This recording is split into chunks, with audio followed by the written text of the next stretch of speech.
Spoon gonna tell you what is happening in Liberia. Spoon gonna tell you what is happening in Morovia. Spoon gonna tell you what is happening in Africa. Just to spoon, you will know. The children crying for starvation, just to spoon. You want to get a news update, my brother, to spoon. You want to know what is happening, Moravia, to spoon. Politicians want to make their decision, just to spoon. You want to know what's happening in the ministry, to spoon. Yeah, to spoon. Yeah, to spoon. You from Bonjama, Maryland, to spoon. Yeah, to spoon. If you eat get on regular, my brother, to spoon. You got a spoon TV, you got a spoon radio, to spoon. Yeah, to spoon. You want to get a news update, to spoon. Yeah, Rastafari. Kilibamba, kilibamba, kilibamba. Kilibamba, kilibamba, kilibamba. What I want? Yes, but yes, but you got it. Spoon TV, Spoon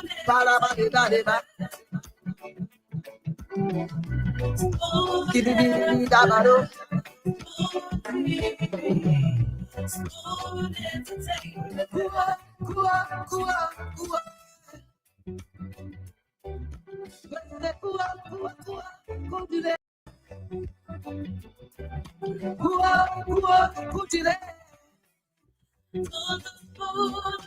Yes,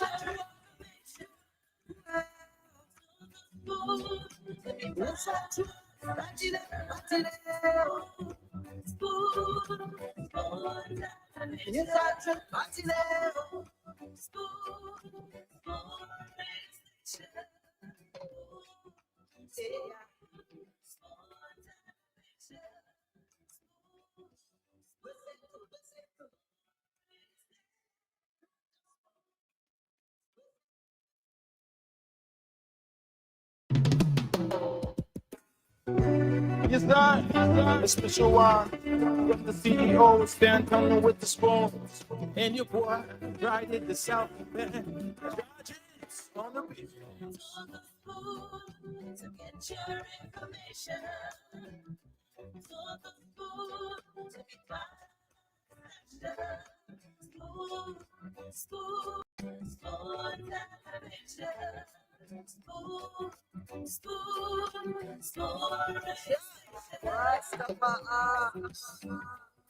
Spoon gonna tell you what is happening in Liberia. Spoon gonna tell you what is happening in Morovia. Spoon gonna tell you what is happening in Africa. All right, folks. Spoon is going to tell you what is happening in Liberia. Spoon will tell you what is happening in Africa, what's happening at the ministries, the agencies, what the policymakers are doing. And this is where we bring you the news. We bring you up to speed with the trending national issues. We provide you the platform where you get to air your views on the issues that matter the most to you. I want to welcome all of you tonight. This edition of Spoon Talk. We're live across the Spoon Network, Spoon FM 107.5. We're live on Fabric Radio 101.1 and on several other frequencies across the country. Thanks to all of our partner radio stations relaying Spoon Talk. We appreciate you. Many thanks to the Voice of Liberia for relaying Spoon Talk on a 104.1 and several other frequencies across Grand Bazaar, Margibby County, Bon County, and of course, Lofa County. We appreciate our online audience. The many of you who troop in here every single day at about this time to know what the happenings are, to get the news. I'm talking about those of you engaging in the comment section, sharing your thoughts, agree and disagreeing. We appreciate you as well. Just to recognize a few of you, I see Prince Yellow Gun is here tonight. Peter Topa, thank you for joining us. Kaisi Johnson from Lower Margibby County, where you're joining us from. Cutting Tree, to be precise. We appreciate you tonight. Per Kimber, thanks for joining us from Atlanta, Georgia. And to everyone, Ben Sa, we appreciate you as well. We ask you to kindly share the program as you join us tonight. Let's have a great show. Tell someone to tell someone to tell another someone that Spoon Talk is back on. I see the CEO has joined us. CEO, welcome. Oh, I'm too early, right? Yeah, you're early, but it's good. I think no. If because it's a lot of stuff going on, so I have to come early. Can you allow me, please? I beg your indulgence, sir. Can I come early? Chief, I beg you. Can I come early? I mean, I just want to talk to you. I'm just the producer on this show, so. So whose show is it? Is I mean, you are the host of the show. It's a show. Yeah, it's a people's show, right? It's a people's show, right? Yeah, it's a people's show. Yeah, so can I come in early? I beg you, Your Honor, Nelson Colette. Let the people vote in the comment section. So you wanted to vote, okay? If you wanted to vote, I mean, they can vote. I mean, I just need only 5 years. I just need 5 years. If not, okay, you know what? Philip Bala said no, so let me just go back. Can I? The media BSO, I seen something like yes. Wait, is it yes? Yeah. I mean, the man said no. The man said, but I'll go back. They don't want me. I go back. It's okay, My thing is, yes, Philip Bala already said. Yes. Look at Pierre Cameron said no. She really got problem with me. That's okay. So I get one no in me. I'm going to go back because she said no. You got to convince her to say yes. If she keep to the no, I'm going to go back and wait for my time to come on. But we got a lot of story for you today. I don't know why Pierre is saying no. I don't know what she got against me though. Seriously, she got something against me though. I thought she was my sister. Nelson, she said no. Yeah. Can she change her answer for me to stay on? Can she? If she changed her answer, I would say, if that, I'm gonna go. But we got a lot of stuff happening in Liberia today. Look at this guy. I want to talk about Alamu Sanu Bari. You know him? Yeah, he's from Pavi Fort. I want to talk about him. I mean, this guy is saying Liberian people are stupid. This guy that they gotta want to give the road contract to. I want to discuss it. I'm here early to tell the Liberian people that we got to discuss it. And also, I got some document to share with you that will interest you, Nelson. But I mean, the people say I should work for my time, so let me go back. Well, the people say you should release. All the people you gotta go beg Pierre Campbell. You gotta talk to her because I don't know what she's saying. No, look at Tatos. Tatos always say no. Who is Tatos person? I mean, look at him. Boa.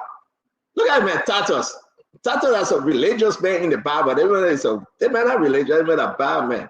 So again, I mean, if you want me on, I just need the first 10 people to say yes. If there will be any no interrupting the first 10 yes, then I'll go back. I need clean sheet, Nelson. I need a white, how they can say it, a white ballot. Okay. That's what I need. Oh, okay. I don't need any rejection. Today is election day in America. I don't need any rejection. I want everybody to say yes. So let's try again, right? We're going to start with this person. There you go. Derek Kennedy said no. So it's part of you, my man. Because of Bible. So that's the question. Do you want me on now, as early as now? Or do you want me to wait for 4 p.m., we should be 9 p.m. in Liberia. You tell me. Wouldn't. If I get one no, I will go back, Nelson. So let's go on. Let's go ahead. Let's check it. We start this thing over. Let me know where you are. We get the first yes, the second yes, Sherry yes, Esther yes, Samuel Kofi was Junior yes, Tipos KP Denso said 10 yes, but again, we got to take only one. Emmanuel say yes, Abraham Bando say yes. I have so many news for you. We said we are saying no. The only crew man for South County said no. Yeah. That man at Joey brother say he said no. The only crew man, look at They man. Out of 10, I get 2 no. They only know they're coming from your own region or from the southeastern region. From the southeastern region. Look at Justina Perron. She said no. But why are they saying no? Why? Why are they saying no? No, I mean, no, maybe the people wanted to call. Maybe they wanted to call. That's it. What I about to tell the people and what the people won't call for, which one important? The people selling the Liberian people role. And we got to show them for the document. We sat and talked about the Oranto thing that they get easy, after easy yesterday. The all black that they gave this guy. The guy is about to make over $500 million. This guy. The 10 down the TIA, these two brothers from Liska. President Baga met them when he came from TIA. They suspended TIA. Whether true or false, for what reason, we got to share with the Liberian people. Today, they told Musa Benete, say you can't build no bridge. We don't want you building any bridge, Musa. They tell Musa, they say, Musa, you're not building any bridge. We don't want your money. The government will build their own bridge. So Musa saying that he's going to Grand Bassa to build bridge. So everywhere Musa go, the government will chase him.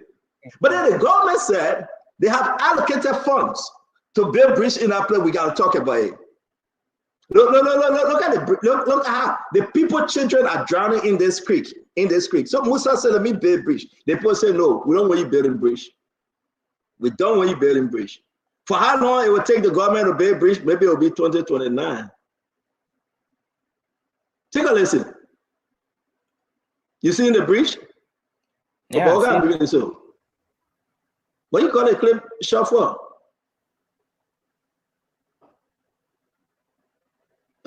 That's what you call it team clap shadow. So at the end of the day, what happened? Musa is building bridge. The people said, no, don't build bridge. The government will pay it. The government will not pay it at 2029. But here's the interesting thing about that road. And I'm going to leave you alone, right? Because I'm going to come back. Let me put this up. This is the PPCC document. So this guy, Alimu Sanu Bari, the one that is sent and said, no objection. He said, give it to the man. Let us intend and request for no objection to utilize single source procurement method for the upgrade of 313 kilometers of selected mean primary roads in 4 counties in Liberia through granting of a concession to Pavi Fort, our associate in the whole company, the BM company, the Pavi Fort. Whenever they build road in 3 months, the road break down. Whenever they build roads in 3 months, this is a road. You see, 3 months they went to Sierra Leone, they build that thing, patch the road, and look how it is now. The people of Sierra Leone getting angry. Go in the chat room. We'll pour everything out today. The people getting angry. They gave the man 60 million. The man show one thing he did with the 60 million. That's a ledge. This the man you're going to get 365 million too.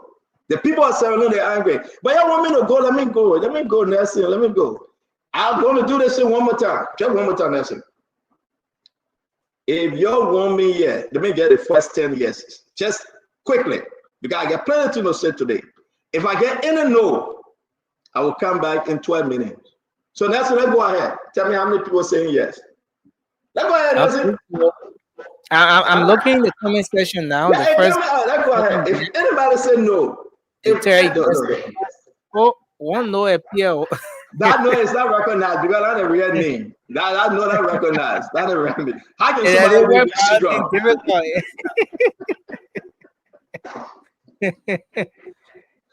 How can somebody name me Sugar? Who in a good having will go name the child Sugar? Then the other child will be Salt. Is that your real name? Let's see your real name. So if you want me to stay, say yes. If you want me to go and come back, then say no.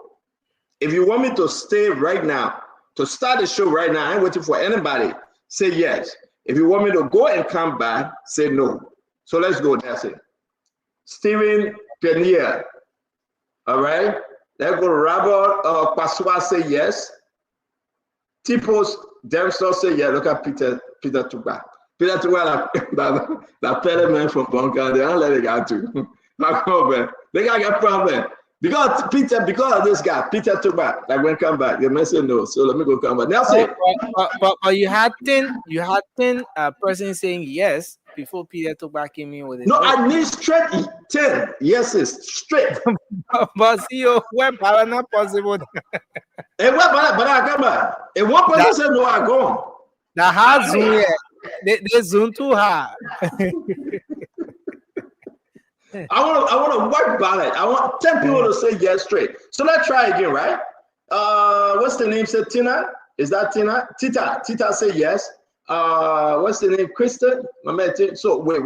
So let's pause it. Guys, bear with me once more. Let team running crazy. If you want me to stay to start giving you those documents and telling you about what we're about to discuss, say yes. If you want me to go and come back, say no. And we respect that. So we want to start with Ben Sa. Everything's starting over now. So Ben Sa, the first yes. Nelson, if anybody say no, if you break this chain, then means I gotta go come back. Nathaniel, Papa, they put the person up. Yema, say yes. Okay, let's go. Precious, Pencilis, yes. Let's put the person up. Nelson will be counting vote until the time ratio. Blama don't make you vote. We say vote. We say you might explain. All right. Let's see. Robert Passois, my man. My man will always say yeah. Robert, my man. He said yes. So let's move on again. There you go. That other person here. I want to see what I can see. Wani Davis. Wani Davis say yes. You say you want to see what you can see? What happened? I jumped. My eye jumping. Then you manage that. I'll let you manage without the person no. The election commissioner is contesting as well. So the whole election here. Yeah, Emmanuel got a problem. This Emmanuel got a problem. So, ladies and gentlemen, enjoy yourself. Call in, share the show. We got a lot for you today. The president will soon be back in the country. The president make more appointments. Again, we got some buses came to NTA, but ABK brought those buses in on credit. We'll talk about it, right? We'll share the document with you. And we are talking about the road issue that was before the lawmakers today, and the people of the public were denying Musa's ability to say you can't build any road. Musa said, I'm going to Grand Bassa to build a road. If you tell me no in Grand Bassa, I will go to Magibi. He said no in Magibi, I will go to Moslerado. So Musa will give the government hard time building road till it's come. But everywhere they say no, they must build that bridge that Musa said you're going to build, and they say no. So again, we're going to be talking about it. We're going to show we have everybody on tonight. It will be a wonderful, fabulous show. We want to say to all of you, go on WhatsApp right now, go on Facebook and share the show. We are talking about issues in our country, issues of national concern. This is big today. Let me remind you, because I have to step back for a bit. This is the guy that they want to give the $365 million to. The man say he ain't got no money. People credited him money and he did some work for some people. If he get it, then he will build a road. But if he didn't get it, then he will not build a road. This man from Serrano. This is okay. All right. I'm not going to go into deep, but we'll share the document with you, right? And this is hurting our head. But wherever you're joining us, you can find us on Voice of Liberia, Sekou Sharif. We want to say yes, congrats to Sekou. You will find our Voice of Liberia on all the relays. Join us on Fabric, on Support, on Spoon. Today is the 4th day of November 2025. 8:30 p.m., the start time of our show, Liberia, and we are talking about 4:30 p.m., which of course, again, Nelson, y'all please say 3:30. Y'all keep the same old schedule, that are correct. But again, we are on. Share the show, let people know that Spoon Talk is here. Let me play a couple of videos real quick before I leave and you. show our team in Bonn that no party will boast over us in this country. There you go. Concerning that road, Nelson, concerning that road, Musa ability. There you go. He's speaking. Let's talk. Deputy Minister Myers is speaking. You will hear what you have to say today. That is total embarrassing. Let's hear roll. Per kilometer, which may seem like cheap, but it's not cheap. There's a single layer road. The question you asked about the finance bill, telephone, I'm sure the Minister of Finance spoke. And something else happened though, Nelson. This Reverend Luther Tappe, the party chairman, the man said, we can work and we don't eat. You saw him on OKFM, right? Yeah. See, this is the man said they're not coming back. So Eugene Lin Nangwe responded to him, and I feel bad for him, right? And this is what Eugene said. Eugene said, see this other FICI chairman who had to protest outside of Joseph Yima Boakai house day before getting one little job. And I don't know what Eugene is right here, right? But it's true. That Reverend Tappe had to protest. He put people together and said, you're going to pay Joseph Boakai. Then Reverend Tappe is saying, well, you're not coming back to government. So there's chairman to chairman fight. We want to see how far you want to go. Reverend Tappe said, you good at opposition, you are not coming back to power. Eugene said you are just begging for a job, protesting against your own president. And then Eugene said me this. Eugene said, but look at the men are talking. Stanton, can you play that? I said, what's that, Eugene? And Eugene said, take a listen. President Boakai would never do that. He would never rob this country, I can assure you. Mr. Chairman, is your government corrupt? Oh, yeah, it's going to answer that one. Eugene said, the man can answer the simple question, whether his government corrupt. So Eugene is just killing this guy on the media front. Eugene Lin Nangwe saying the man got to beg for a job. He had to protest for the job in his own government. And then Eugene is saying, is your government corrupt? Oh, no, I can't answer that one. So who is Reverend Luther Tappe? I mean, it's going to be an enjoyable show today. Set your popcorn. Go warm your kobo, your cassava gravy, or your roasted cassava. We hope you have something to eat today because the country is high. And something we want to discuss, right? Something we want to discuss.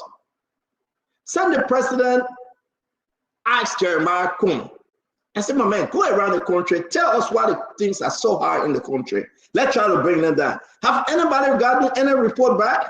Nelson, have you heard anything? Not yet. Not yet. That's why you acting like you're scared. President Boakai. I'm saying not yet. That's it. And that's why you see I come early, right? President Boakai asked, can you give me Jeremiah Kun in the president picture? We got to tell people the truth. President Boakai asked the Vice President Jeremiah Kun, the man from Nimba and Sanu. The country is high, my friend.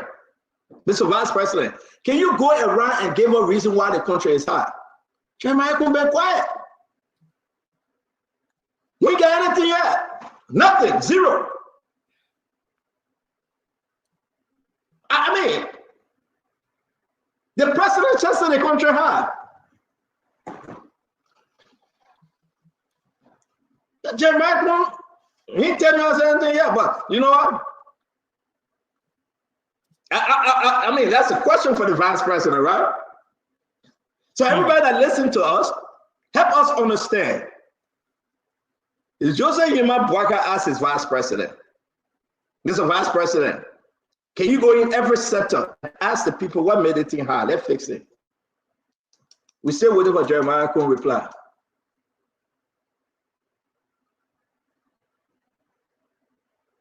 The place is quiet. Nelson, it's quiet. You can drop a pen. You hear the sound. We still waiting for Jeremiah Kun reply. So what's happening? I see Fumi in the back. I mean, left to the back. Nobody gonna call. I drank 2 cups of coffee today, my man. Chief Fubi is in the back. Yeah, I drank 2 cups of coffee today, my man. Let nobody will call. That's to be frank. I mean, can you imagine? This thing. This thing is troubling, though. Jenikai Noah. What was it? Put it on. Let me see. Emmy Rudder.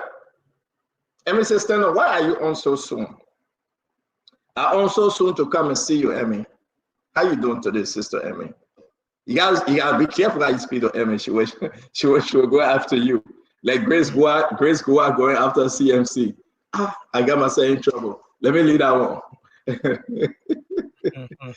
The guy from CMC said he won't come on the show. I'm again a few times to talk to apologize. I said to apologize. He wants to apologize? The man said he resigned. He said that Grace Goa may resign. That's why he said, I may say, he won't come and say. He said the letter that we shared, that Grace wrote the letter. Oh, wow. No, I'm not the one that's saying it. He said it. You want to call him quick? Yeah, maybe because the man wrote his own letter, but then he said the letter leaked. The man said that he. You are not ready to publish. The man said that he. The man said that he. He said he didn't write the letter. He called me. He said, Stanton, can I come on the show for? Okay, let's call him. And you know, Musa is my man, right? But the man said that people asked him to come on the show. And I don't want to talk for him because I got so many people in CMC. Wade Powell, my friend, Musa, my brother, that he can make me vet. So then you the man. His name is Ibrahim CMC Dubai Sharif. That's the man name. And by the way, we'll be bringing Mohammed Sharif on the show, the LDC guy. People say he's doing a good job. He'll be coming on the show. And we listen to Mohammed Sharif. Also on Sunday, we will be bringing in Ambassador Asa Yamblo. Asa Yamblo said he's mad at what Gibson told him. Asa Yamblo will be coming on the show to explain. Ambassador Asa Yamblo, the former ambassador to the European Union. And you got to understand, man. He said, my man, Abraham. I mean, Abraham, you got to wake up and answer, man. You're on the show. You say, I'm going to call you. I'm calling you. What's up?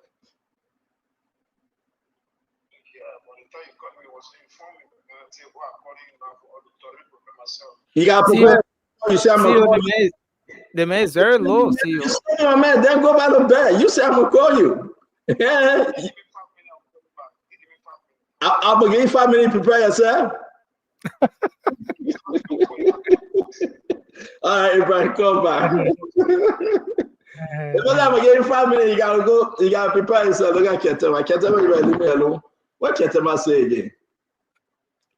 Oh, after Ketema, they, you know, I'm always bumping into the mail, see you. So Ketema assistant, you know what? Let me put Ketema post up. He always doing this to me, so let me do it to him today. I'm going to put it up, right? I think he allowed me to put his post up. Let me put this up. Ladies and gentlemen, it's your show.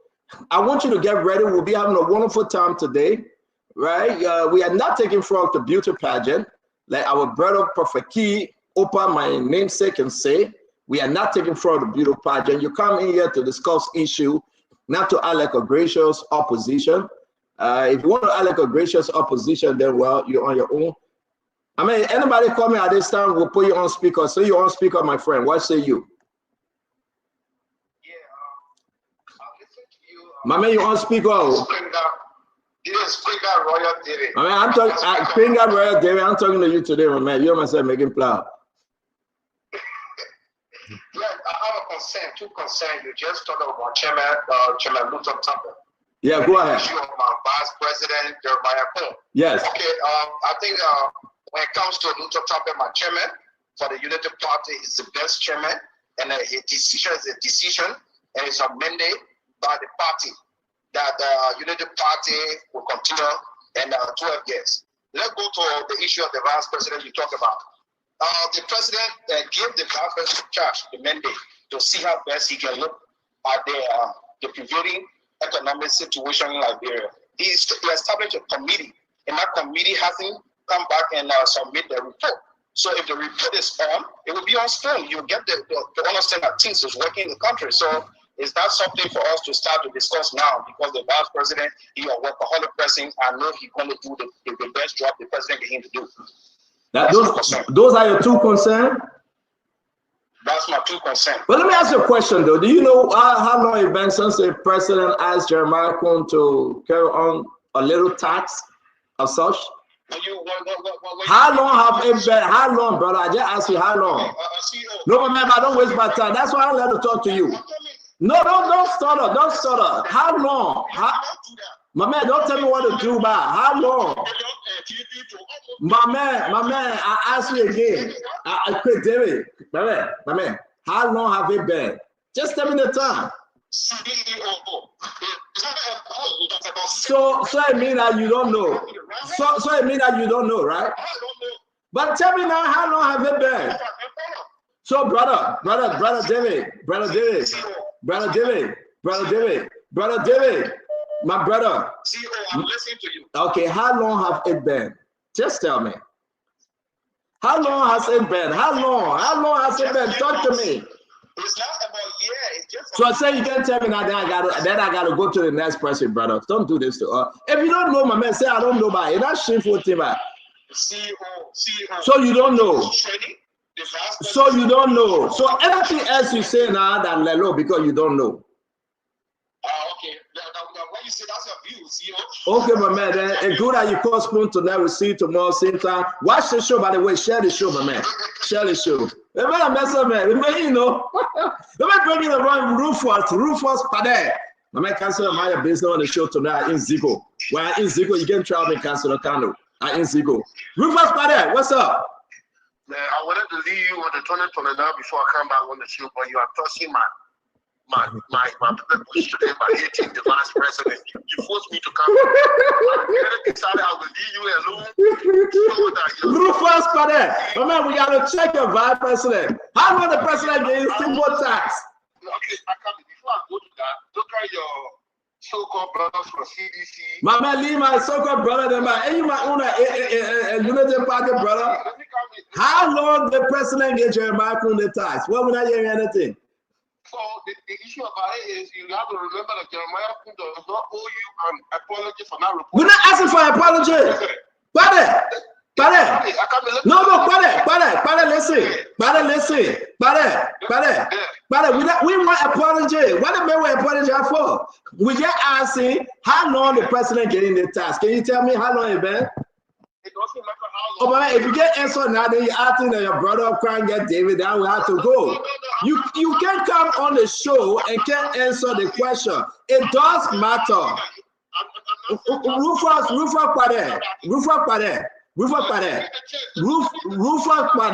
Rufus, how long the president gave this tax to Jeremiah Kuhn, the vice president? It doesn't matter how long. Okay, then we'll see you tomorrow. Share the show, my brother. Share the show, we'll see you tomorrow. If you come on the show, you gotta tell us how long the president asked Jeremiah Kuhn to undertake this tax.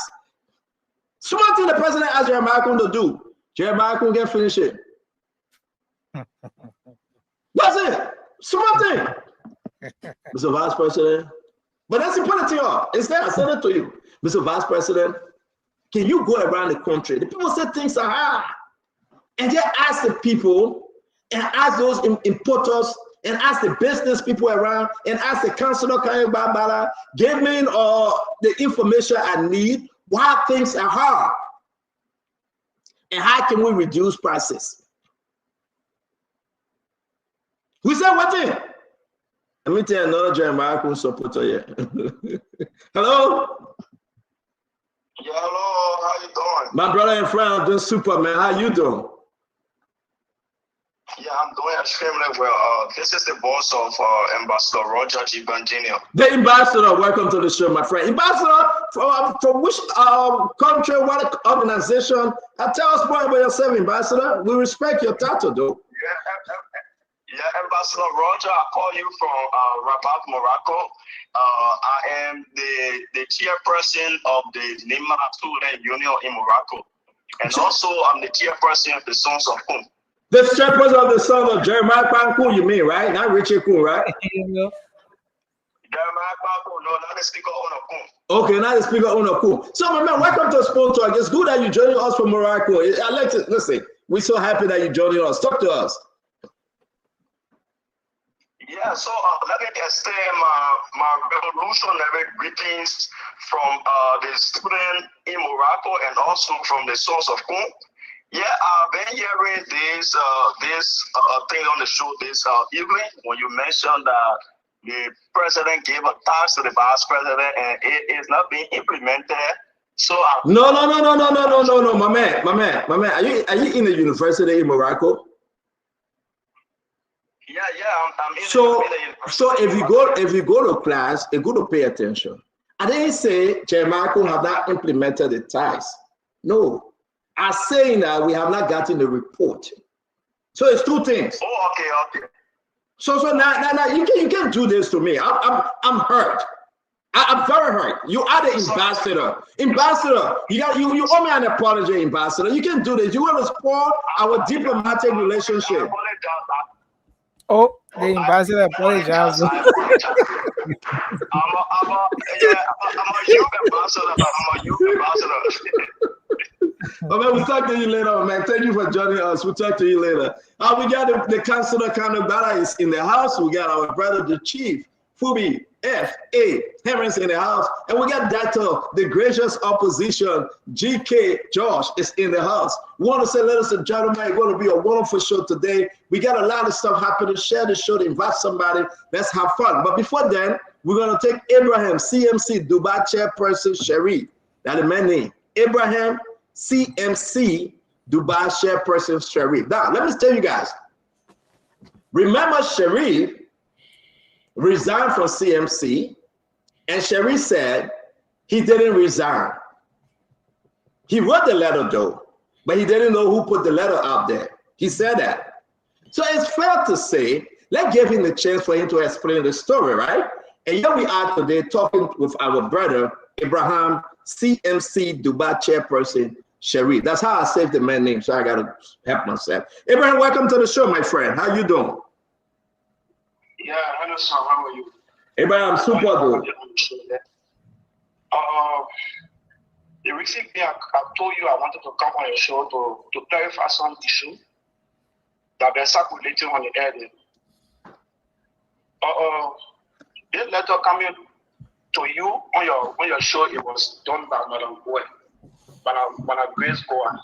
She's the one published that letter, because she was the only one know about that letter. She's the only one that shared the letter with, and she's the one published my letter on the air. Okay, now. My resignation from the party, it was not something like it was because of Madam Goa. I wanted to leave the party. No, it was due to some issues regarding I and Dr. Francis. Yeah, because whenever I make a proposal to her, she will always turn it down. So I told her, but then since that is the case, I don't think I should. It's prudent enough for me to continue with CNC. But now we have resolved our issues. Everything between I and the party have been resolved.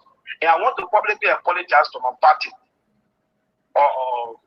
Honorable Musa Assembly, if you are hearing me, the chairman, and all of how. Let me ask you a question, Abraham. Abraham, yeah. Have you spoken to the party chairman?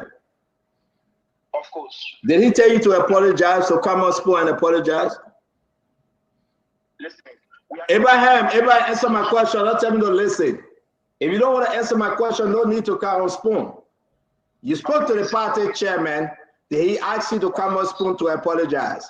Of course, yes. I have to come and clarify things and then apologize publicly to my party that I was in the wrong seat. So that's why the chairman said. The chairman said you should do that, right?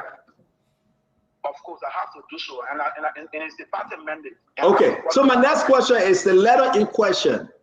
You wrote the letter, or Grace wrote the letter? The letter, it was him and no. I knew about it. Who wrote the letter? I said, was saying you know. Who wrote the letter? I'm not the letter, but she's the one public. No, again, help me. You said who wrote the letter? Come again? Who wrote the letter?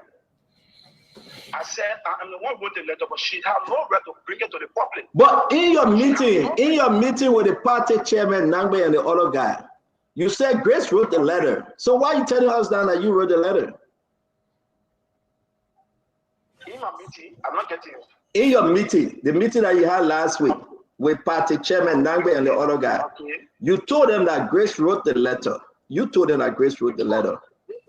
Let me say this to you, right? Let me say this to you. Madam Grace Goa, she's what she's doing right now. No. Let's correct this one first. Because you're giving two different statements, Abraham. If you want to apologize. Don't give no fake story. We wish you guys well. In your meeting, Abraham, in your meeting with Nangbe and the other guy, there were 3 in that meeting. Yes. You told your party chairman that Grace wrote the letter. Then why you lied to them? Okay.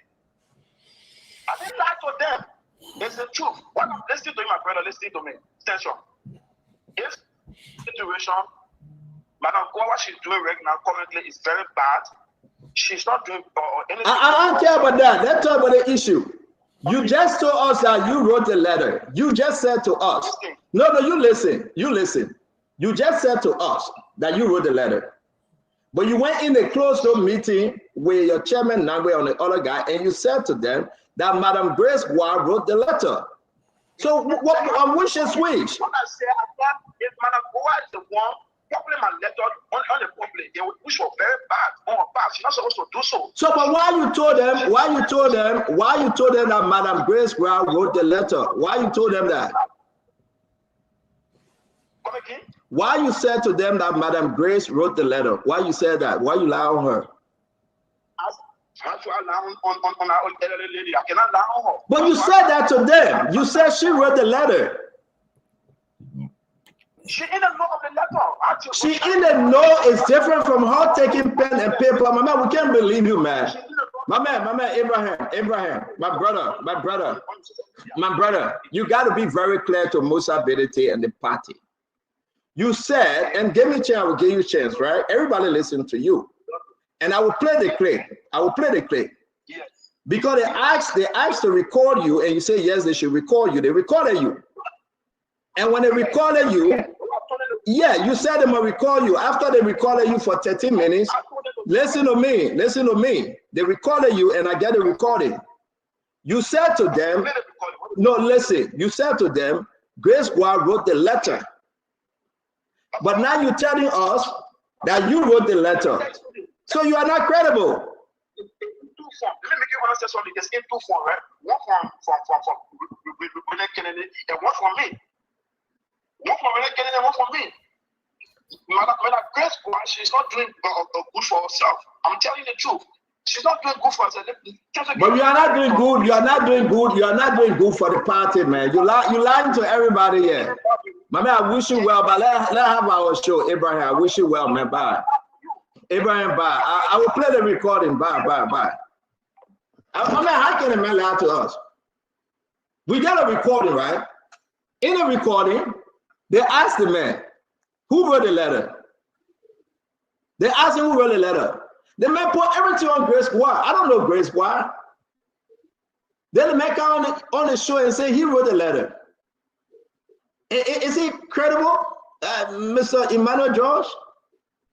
I mean, just be fair with the people. You don't have to go ahead and split on Spoon. They tell the man, before we forgave you, go back on Spoon and apologize before we forgive you. That's one of the conditions they gave him. So I thought you were going to be sincere and come and apologize, but then he tell you our story. So let me play part of the recording.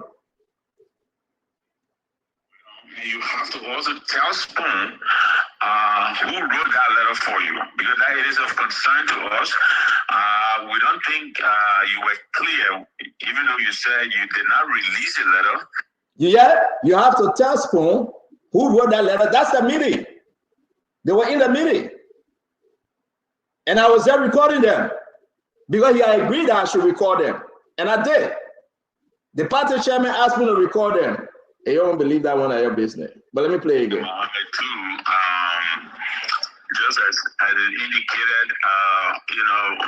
we were asked yesterday, the PO and a couple of us, we did a meeting, and so I have been asked to work with him and you and Chester, though, so that because Chester and Mohammed had made a case after they took you guys out of the chat room that you should. He has said to me what influenced by all. Okay. Like a group chat discussion. Okay. Yeah, but instead of he too, he don't want to like be here and threatening them using the numbers on the chat room. Abraham, everything will be okay, but we want to personally thank you for your time. We want to thank you for it's about 29 minutes. I don't want to play it off. We shall very appreciate of you. Thank you. Thank you very much, Mohammed. Go ahead, Aaron. Yeah, we will. As we're traveling now, I'm going to I'm going to grab a letter. I'm going to make a draft letter and post it in our group chat, telling them that y'all will want to talk on Wednesday. Okay. Yes. All right. Thank you very much, Abraham. So, Mohammed, thank you very much. So let's shoot for Wednesday. When you set the link up, you send it to us, and we'll do the best we can to come in and speak with you guys. All right. Okay, sir. Thank you so much. In the meantime, I will. You should stand by for the possibility of you coming back on Spoon. It could be tomorrow. It could be Tuesday. The method of coming back on Spoon, I said to see he joined our program. For the possibility of you coming back on Spoon, it could be tomorrow. He gave the guy schedule. This chairman are funny chairman, right? But here's the issue. He telling the guys in the meeting that Grace Squad wrote the letter. They are giving him condition, go back on Spoon, and the chairman said he'll go back on another network to tell everybody that the letter was written by Grace Squad and not by Abraham. Yeah, Abraham telling us today, he wrote the letter. I mean, the whole thing just getting, it's not my business though. I mean, I will call Musa and tell Musa to just be very careful. When you have a double-minded people in your organization that put out leaks, text messages, Emmanuel, I think you got to be careful. I think Musa got to be careful. A lot of loopholes, a lot of things is happening in that party. And some of the messages that come to me, I can't reveal them. They are bad messages. Messages about money missing, messages about no money in their account, messages about so bad things happening. And I'm not putting it on Musa. I'm just here to say, Musa, be careful. I mean, what say you? Let's just kill this other thing and move on. Well, what say you, Emmanuel? Well, Stanton, unfortunately, the CMC is going through a process that may lead to a crisis. And hopefully they will be able to navigate this challenging situation they find themselves in right now.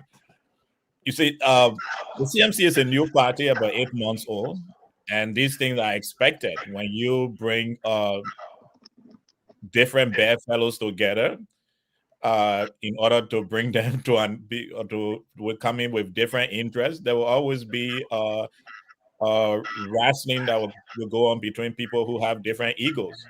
So I think that's what they're experiencing, because they open up to different bedfellows and putting these people into leadership who I believe they have not tested and tried, who have because they are a young party. So they go around getting different people who seems not to really have a very strong commitment to the political entity called CMC.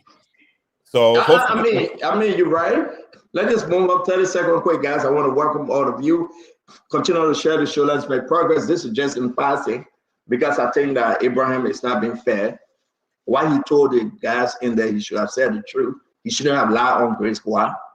She didn't read the letter. He said it twice. He wrote the letter, but he went into the indoor meeting, the quotient, and said Grace Squad wrote the letter. And he came out to tell them, say, she wrote the letter. But when he get on Spoon, he explained something else. And all the other issue that I have, I know I'm not going to do it. I like Musa Bedete and I wish him well. I don't think that he should be destroyed. And I think it's only fair enough to give this young party a chance to succeed, if that's the will of the people. Fubi, We miss you, my brother. Welcome to the show. What say you about this back and forth? Yeah, good evening. Thanks to everybody. Yeah, I've been busy a few days. Yeah, you know, when you have different people being brought under the same umbrella, you will definitely have to experience this kind of stuff. And probably, I don't know why he even agreed to be recorded, then to come and say a different thing. You know, why I say to lie is hard because you always have to think about what you said before. So probably he thought he told the people that Grace Bois wrote. So now he confessing now that it was he wrote it, but she released it because she was the only person that he released it to. You know, but that's unfortunate. They just have to deal with the issues. And when you look at your partisans, and as they grow as a party, they will know the sheep from the goats, and they can be able to know who to trust, who not to trust. That's some of the learning process. So I think it's okay for them. You know. Thank you. Well, thank you, my brother Fubi. Pray all is well at your end. I want to say thanks for joining. Guys, continue to share the show. It's going to be a very bombastic show today.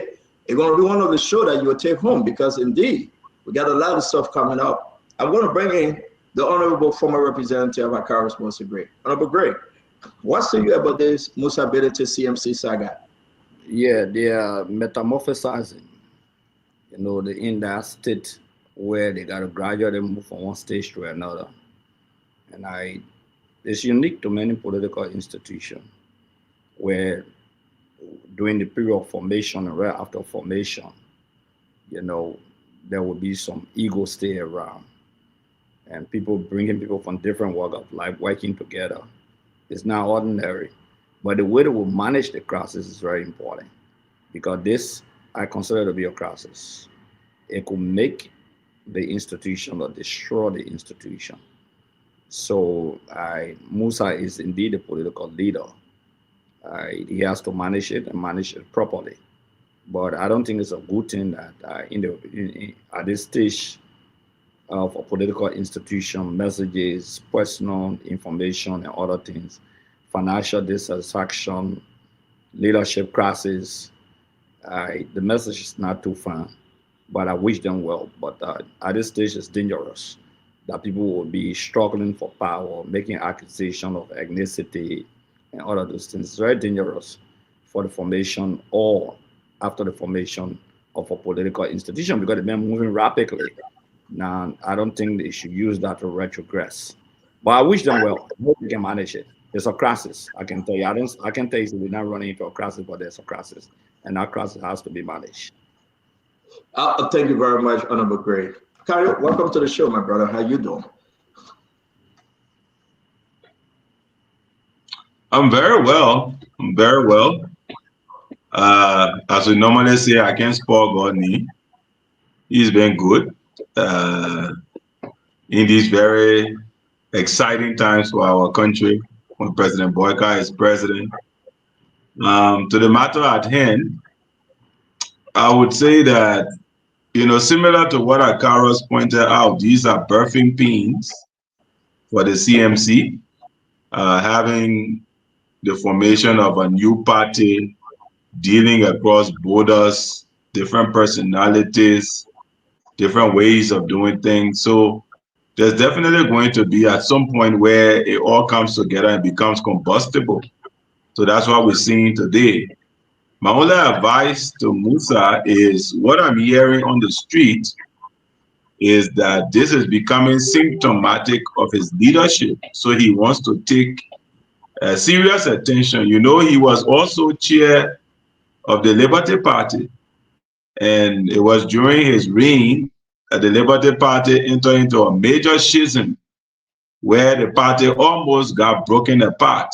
If you ask me, maybe I've got it broken apart because at one point, one group of the Liberty Party was supporting the CDC and the other bunch was supporting then Vice President Boyka, and it became a major rift in the party. I remember my brother Bala Azango at the time was suing Musa everywhere across the country in all courts that he could find.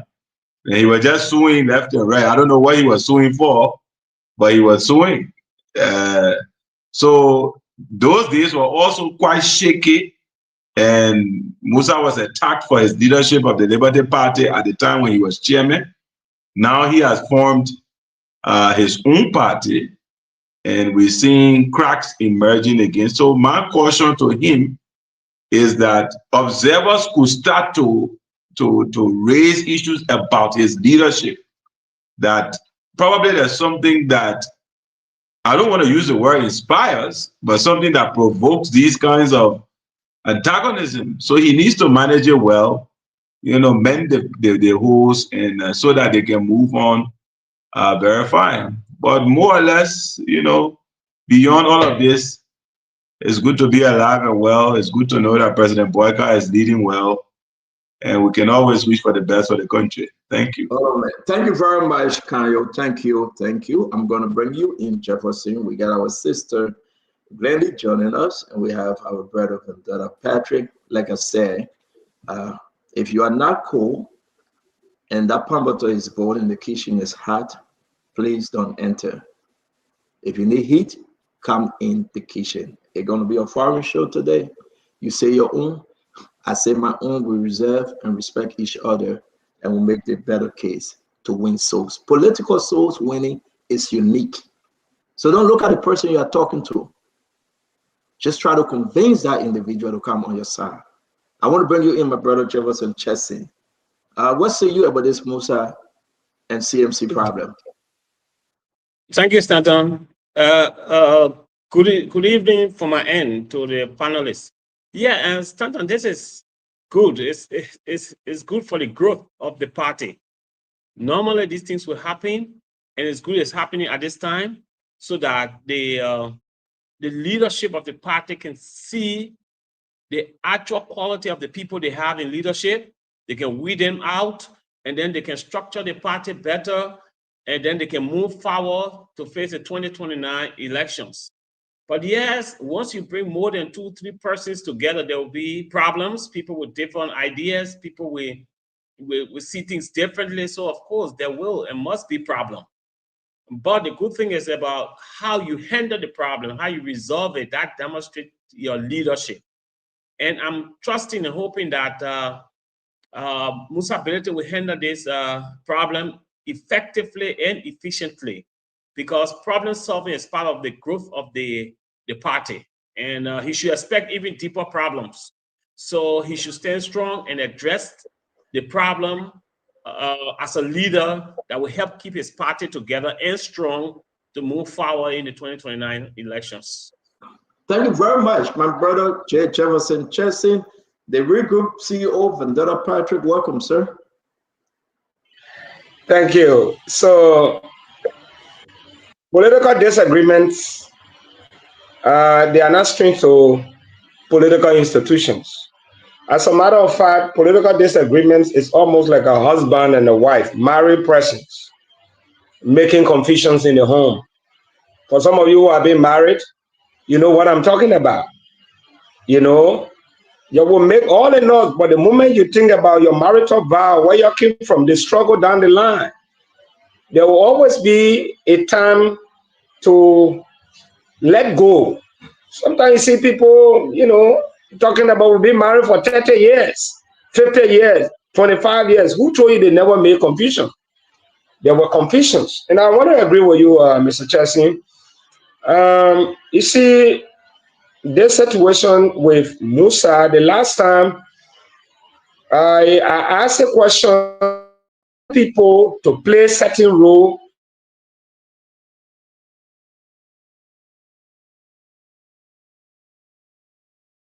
Let's see if he will come back. He said he was going to get Starlink today, and apparently the person that was donating it to him, I've not gotten to him yet. But anyway, let's see if he will come back. When I say my serious thing, Kanye, you're in Fubi, why are you laughing?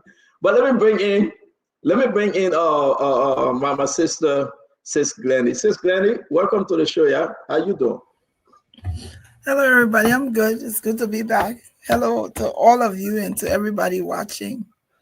The question is about Musa Ability. Is that it? Because I just joined.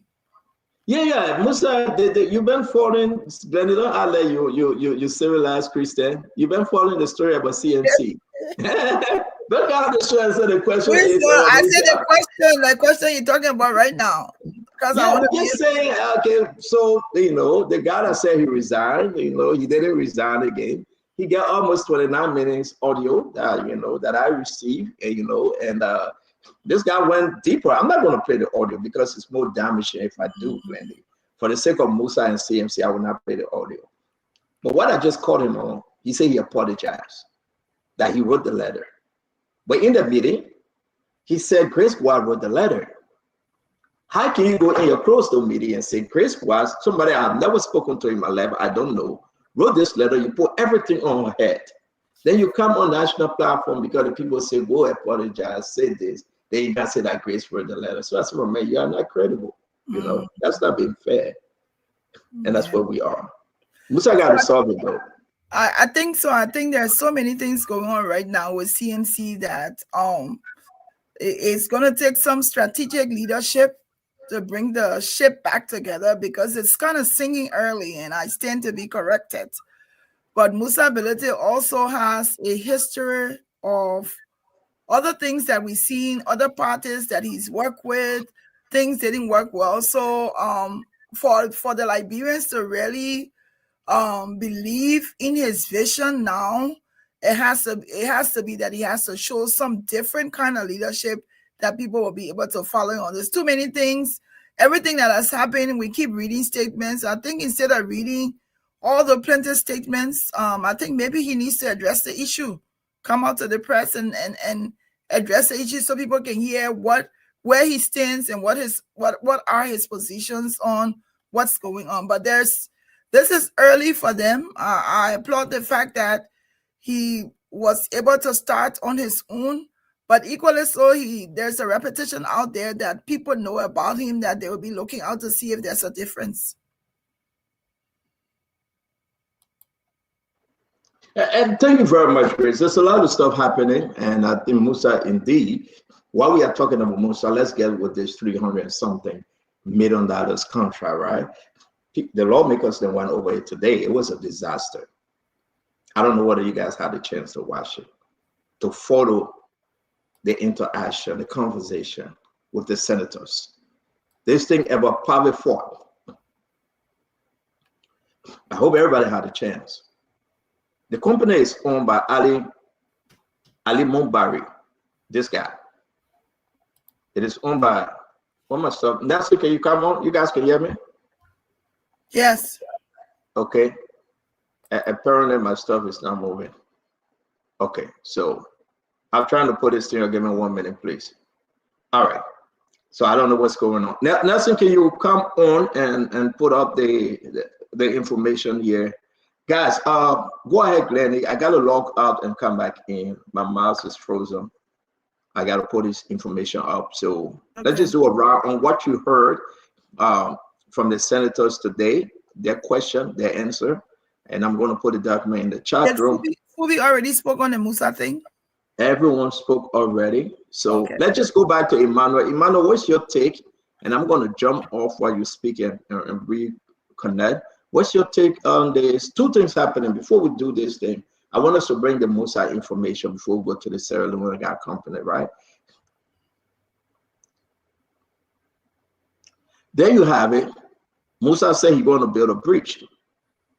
Musa spoke about the bridge in Bon County. And this is very important. Let's listen to Musa. Assure our team in Bon that no party will boast over us in this country. If they made them vex, let them go build one bridge, and every bridge they build will build 2 more bridges. When it says any rule, and you take the challenge, I'm challenging Senator Moy. Let me call your name. I'm telling you, if you build 5 miles of road in Bon County, I will build 20 miles of road.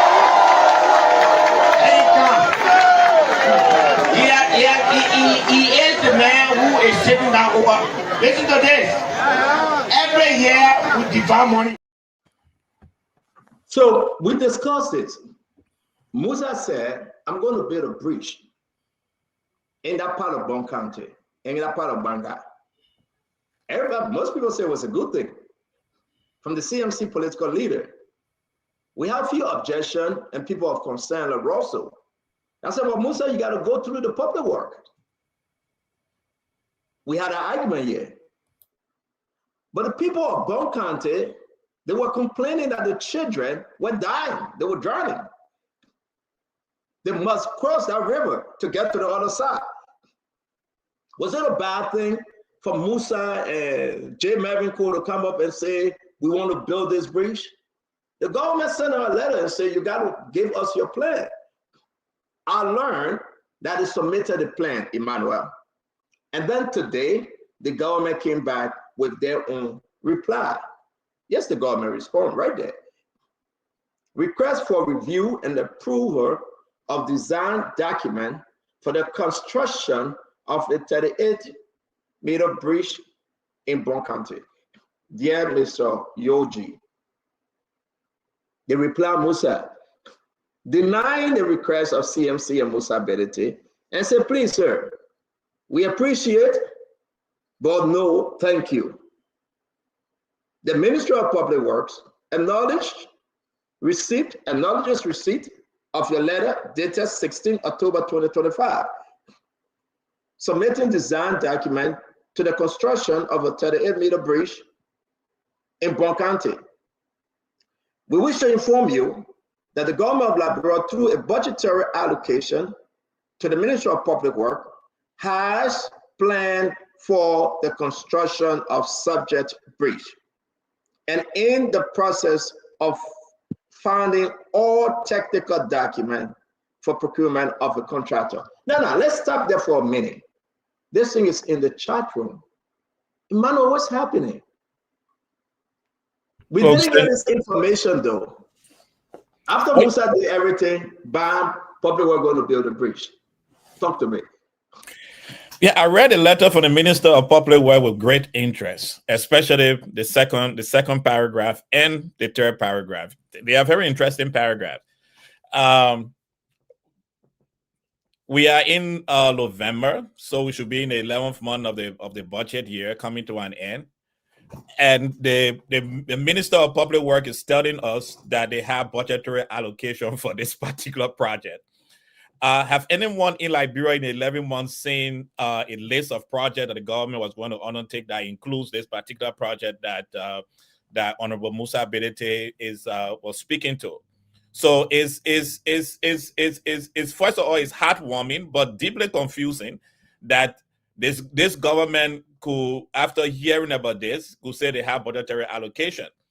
The second thing in the next paragraph that caught my attention was that then it began to stipulate that you did not bring these items that we need to consider. Now, it is a great thing that Musa Bedete is doing, because I know my political leader, Mr. Alexander Cummings, did build a bridge between TC and Big Town in Harper, Maryland County, and people are benefiting from that. But the issue here is that I believe, and this is what I'm sure I would have done in that position as a Minister of Public Works, I will invite Musa, saying he has the money, for us to have a conversation. Today, the Ministry of Public Works was trying to defend a 293 kilometers road through PPP, public-private partnership. Why can't we extend this to Musa Bedete, who has the money, and invite him to a conversation that, look, we have this project, and since you want to undertake the project, this is the design we have. This you have the fund this, and with the design that we have. Why couldn't they have that conversation? But it's amazing that after this issue was raised in November, we have now the government saying, oh, we have budgetary allocation for this bridge, and we're going to build this bridge. Perhaps most of us need to start going around to places in Babulu County and other places that need bridge in those places to speak out that we're going to build a bridge. And all of a sudden, the Ministry of Public Works will wake up with a new spirit of a new awakening. So let's hold you right there. Chairman, let's hold you right there. You raised a lot of good issue. Let's just make this very, very good to all of you out there. We say thank you. Musa want to build a bridge. Musa talked about building a bridge. The government saying no. We got money. First of all, your question. Is there any money for that area, for that bridge? On the 2025 budget line? The Honorable Akaris Moses Gray, you know this better. Talk to us. Was money allocated to build bridge in that area? Akaris Gray? 0 cent was not allocated. And the government, the regime is not smart. The regime is not smart at all. Somebody want to do a bridge.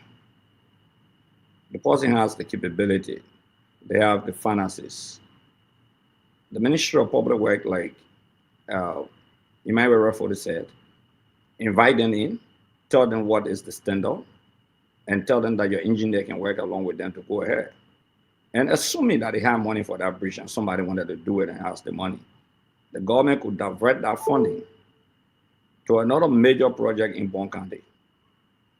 But believe me, if they had that in the budget, the senators and representatives of that county will have been the first to flag it up because they want to take the credit. Whose district is it? One. So it means that the lawmaker knew that they have money in the budget for that bridge and he didn't say anything about it, or the senators. There are 2 senators that want to take the credit. Moi was challenged publicly. He's the chairman of Ways, Means, and Finance. So nothing is there. If something was there, he was going to say, I put money in the budget for the bridge already. That the debate was started between Moi and Musa, and not at the level of the Ministry of Public Works. The next thing is that the budget year elapses next month. The new budget year starts in January. Are they going to take the money to the next budget year? Technically, after a few days, the budget year elapsed. Maybe they will put it on a domestic debt. But who the contract has been given to? Who the contractor? The ministry has not said who's the contractor. Nothing. So it's just bunch of elementary politics. Serious elementary politics. And nobody, you shouldn't, not everything you will defend in this government here. Because imagine that you don't want a political leader to take the credit. Imagine that. Okay, somebody want to help development. That's why the last time you told Emmanuel here, there's no need. And no, political leaders are not here to build basilicas. I will agree with many persons who argue on that point. They are not here to build schools because you want to build school now. Trust me, this is a dangerous precedent. The government will come in and say, look, this is the standard of school you're supposed to build here, and we get money to build that school. Watch it. People may be joking that because it's Musa today, and everybody may remain quiet. But if you want to build a latrine, tomorrow the government will say, no, this is the standard for the latrine, and we already get money in the budget for it. This tyranny, this totalitarianism, pure totalitarianism, where the government goes into personal activities of individuals. Those are the traces of totalitarianism under any governance arrangement. Those are all the political studies will tell you on the IRR system. This is extremely dangerous, where the government will not dig into your family relationship. Okay? Once they can begin to go into a lot of politicians, people who aspire for offices, they build latrines, they build bridges. Some of them didn't win, they are aspirants before they become candidates on rural tickets. So you want to tell me that Moi didn't base on it before becoming representative of school or some latrine or some clinic or hospital? Okay, thank you very much. Great. And all of those things. Okay, so it's a dangerous precedent by this government here, and it's pure totalitarianism that must not be considered. Great, thank you very much. Let's bring in Councillor, talk to us on this issue.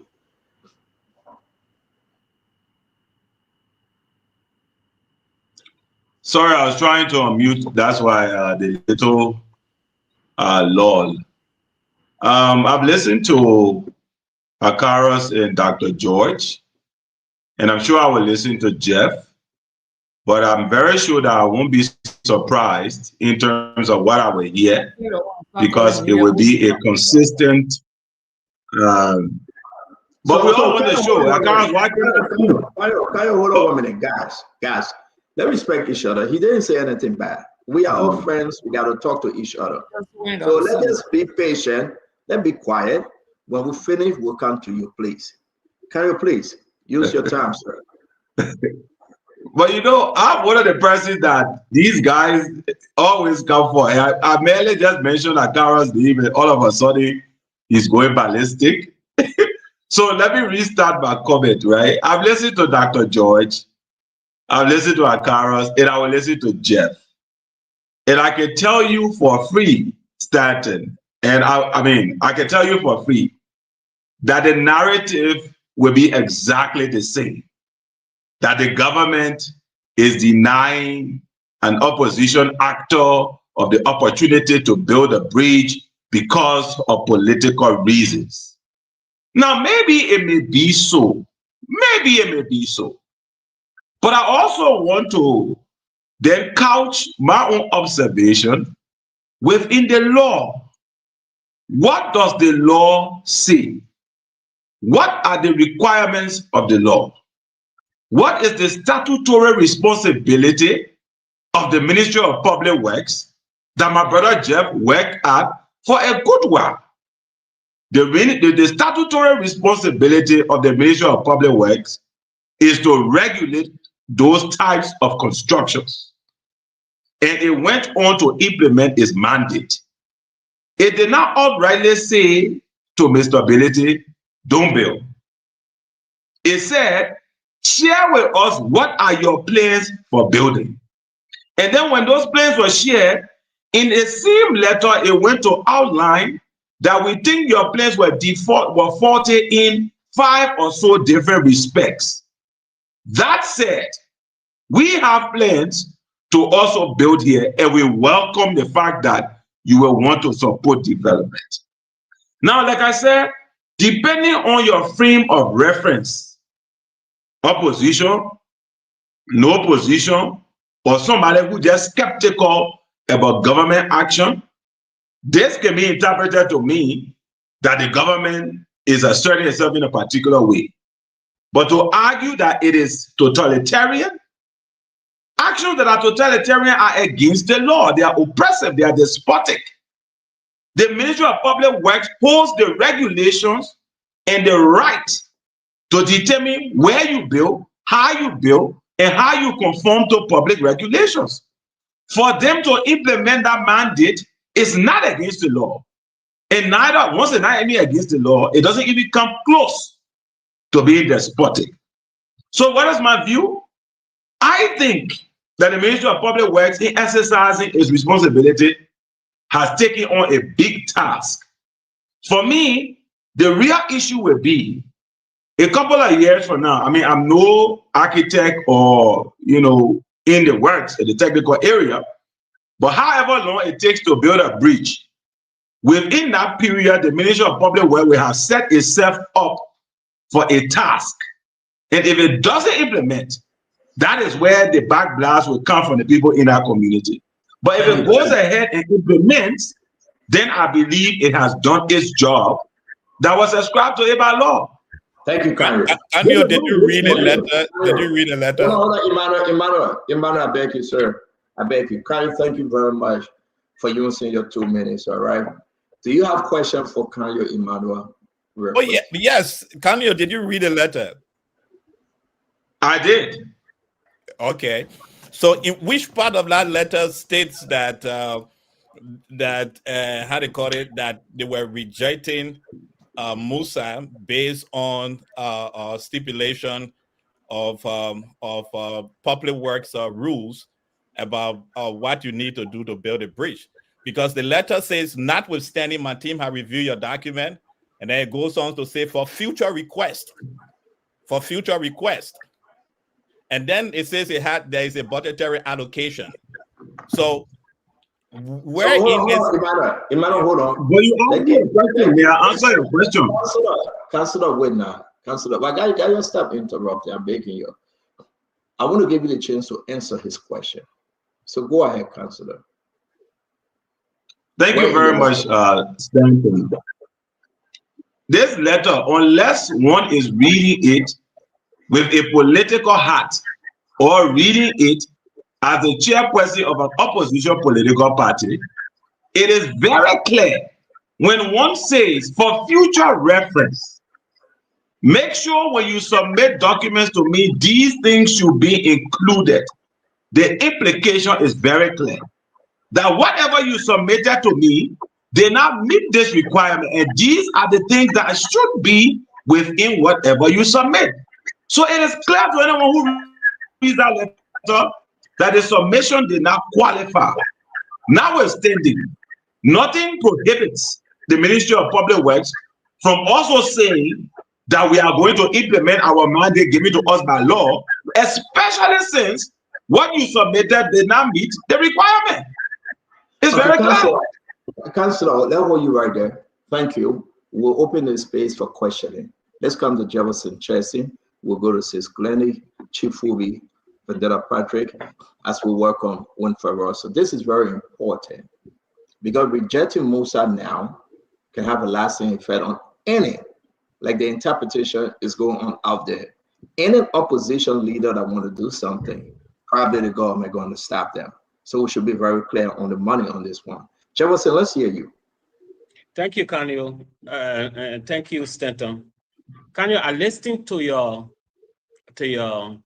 deliberation. But Kanyo, if you don't have idea on something, it's better you discuss it from a political point of view and behave like a lawyer, because it will help you. You cannot say that this letter is not outright denial. It is. It is.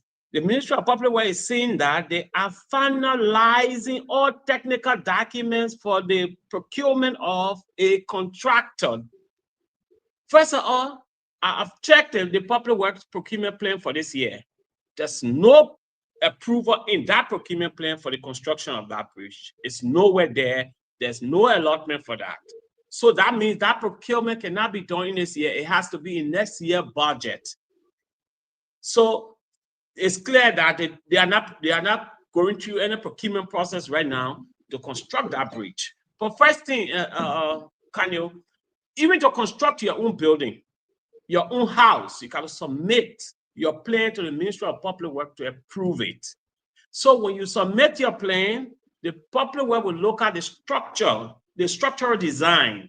They will look at the area you are building the place. Then they do their soil testing. They do all the laboratory testing to ensure that if you are building a 3-story building, it's fit to be built on that particular type of land. You know, the soil texture and all. They do all that testing. Public Works has a whole laboratory setup. So they do the testing and tell you, okay, look, for this kind of place, you cannot build 3-story building because the land makeup cannot permit you to do that. Likewise, for bridges in our country, Public Works has a standard for bridges around the country. So this is why they will say to you, submit your drawings, your technical drawings. When you submit it, to compare what they have. If it does not reach the standard, they call you in to adjust it to reach that standard. Then you can go ahead to do that. Even people are upgrading roads. People are building roads all around the country. Public Works don't stop them. Why are they stopping ability now for constructing that bridge? That means it is political. And if it is, then it's a dangerous precedent that Gideons is setting in our infrastructure sector. We know the country as a whole does not have the money to build all our infrastructure. So if private citizens are helping, it is good that you guide the process and allow them to do so.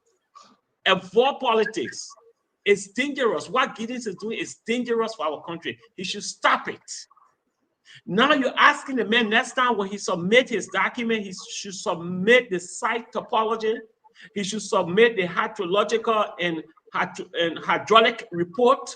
He should submit structural analysis and design. You're just making the process cumbersome for somebody who wants to help the community.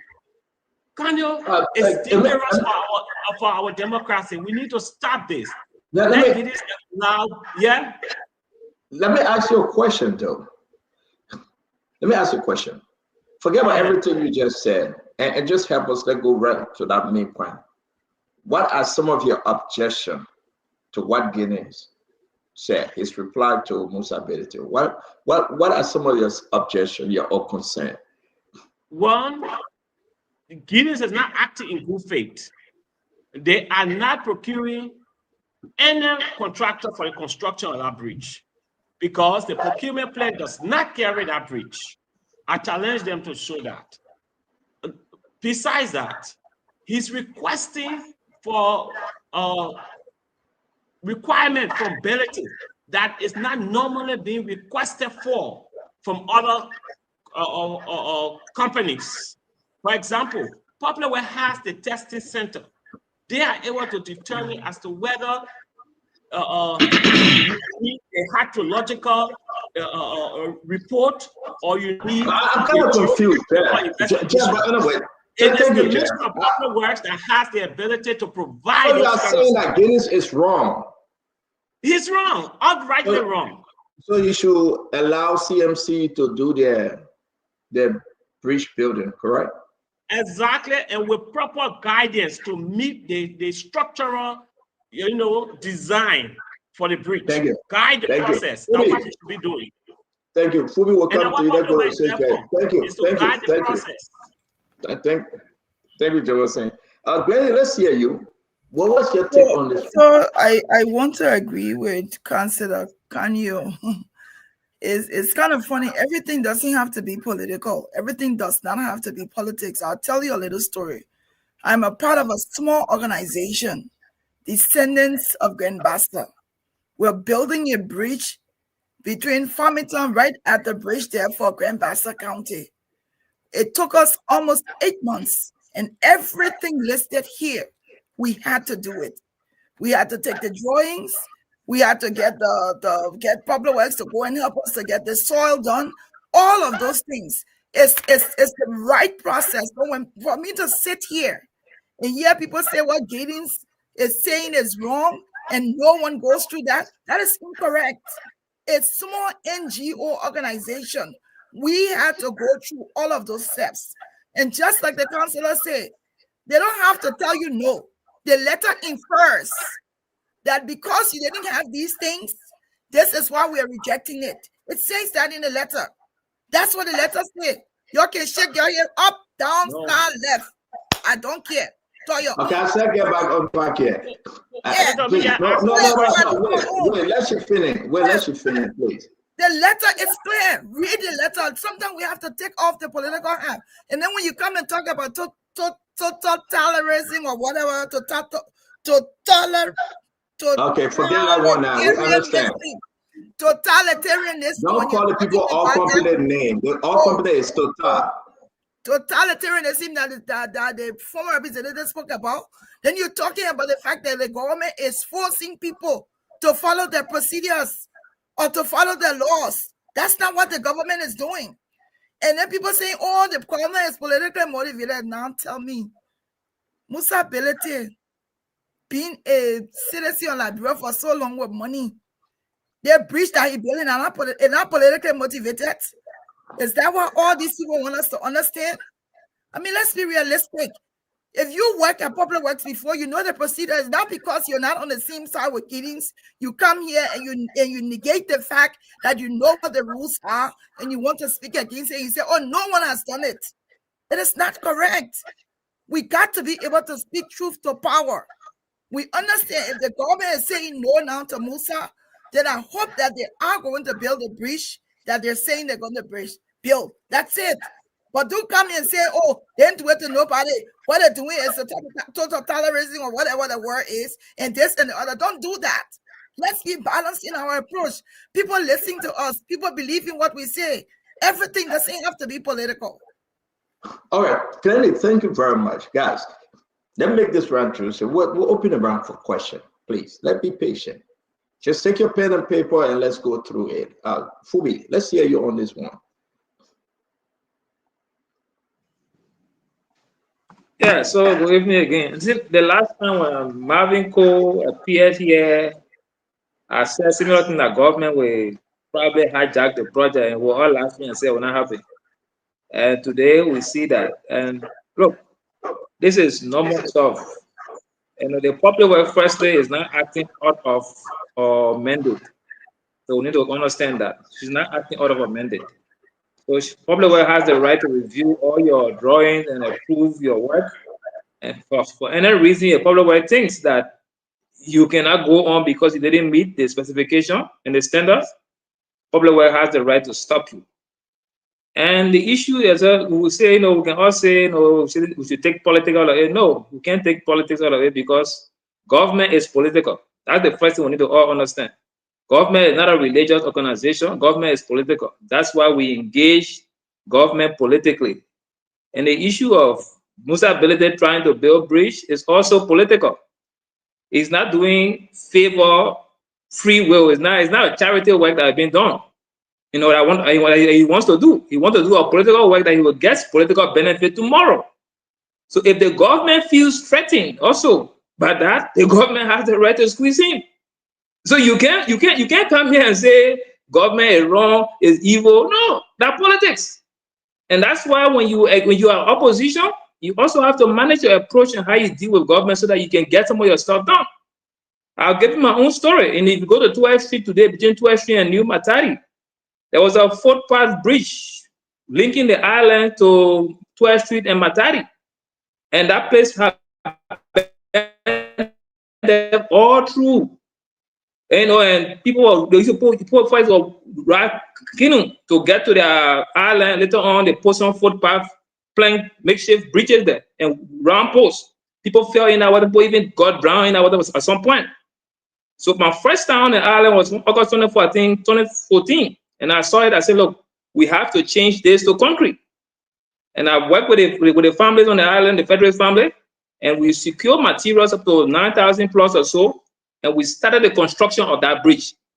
The moment we started the construction, the representative said, government has money to do the bridge. All the district fund that they have for that year, they diverted it to the bridge. And all I told them, I said, look, we will not fight government to build a bridge. Since government has the money to build a bridge, that our taxes, all I will do, I will ensure that the bridge is completed by putting pressure on government to complete the bridge. So every Sunday, every time they slow down to work, I will go there with journalists and we'll put pressure on government, highlight the progress and the delay, and put down the pressure. That's how that bridge got completed. So all CMC needs to do, they allow government to build a bridge, since government has the money. Whatever you say is in the budget, it's not in the budget. Government got a way to find money and put it in the budget. Government said the budget for it. You got no way to say they didn't budget for it. Phoebe, thank you. Much. Thank you, Phoebe. Thanks a lot. Let's go back a little bit because Russell raised this issue that CMC should have gone to the Minister of Public Work and make the case. I don't know whether we're reading the same letter here, and I'm confused. I really don't think so. Below are the documents required when requesting to construct a bridge. We appreciate your efforts in promoting development in our country and look forward to future collaboration. My team has reviewed the documents submitted and would like to advise that for any future, not present, not current, for any future request for the construction of the bridge structure, the following technical information should be accompanied with a request to facilitate our review and approval process. And I think that's the argument you are making, right, Emmanuel? So we don't know whether the document that was submitted by CMC was submitted with these requests, this requirement. But the letter at first from Public Work to CMC, this is the letter, is in the chat room. Roland Gillens outlined everything at the time, right? He signed the letter. He asked them, say, we need this thing. The ministry remains available to provide full technical support and guidance once the required documents are formally submitted to assessment. So CMC now have to give us some more information as to whether they presented these requirements. And I hope Liberians, you are listening. Let me be fair and balanced. It is with the right and within the right of Roland Gillens as minister to request this document. He did. The CMC provide all of the necessary document as requested. Anybody can tell us? Let me show the Musa. Let me show the Marvin Cole. The CMC provide any of those documents. What are the documents Roland Guinness looking for? These are the documents. 1, 2, 3, 4, 5. The CMC provide. Can anybody answer the question? Then we can argue whether Roland Guinness is just speaking on CMC. Number one. Number two, before we come to the Russell, there is nothing on the budget line for 2025 on that bridge. The funds are available to build that bridge. Nothing. Not that they cannot recast, because I doubt they will not recast. It's late. Roland Guinness, is he thinking about 2026 budget? But he's saying that we have allocated the fund. Means that they already get that money. Now, so where that money came from, and when will the project begin for that bridge? Children are dying. That's my second point. You got so many things you can put all of this letter and this objection. Some good, some bad. But when we reach out to Marvin Cole and Musa Ability, the letter they sent Roland Guinness, we need the letter to see whether they were compliant or they met the requirement. Let's hear you, Mr. Russell. Stanton, thanks a lot, and always great being here, being on your cell phones and being in your living room, in your cars, or wherever you listen to us or watching us. I'd like to say hi to you all and hi to my fellow panelists. Fascinating conversation, but obviously many of you know where I stand on this issue. So for context, and full disclaimer, I'm not an engineer. I've never been an engineer. I don't have any sort of technical pedigree or anything. So what I'm about to share with you and what I've been sharing with you all pertaining to this issue has to do with my experience as someone who served in the local government and also serve on the planning commission of a local government. I spent 4 years as a planning commissioner. For context again, the planning commission in the United States, they approve the drawings, the schematics, the plan of any public infrastructure project. They go through to them first before to go to public works that would then implement or build it. So my experience comes from that vantage point, as I served for 4 years on our planning commission. So I know the importance of this and the importance of this as it relates to national development.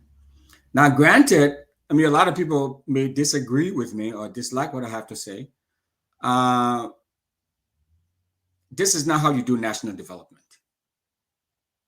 This is wrong. This is wrong-headed. We all cry and talk all the time about, oh, Liberia is not developed. Look what happened in Ivory Coast. Look what happened in Ghana. But we cannot be speaking from both sides of our mouth. There is a process that you have to go through. So with all of the best of intentions that Musa Ability has, or the CMC has, or anyone else, if you have money to support these kinds of efforts, do that through the national government. But there has to be a standard.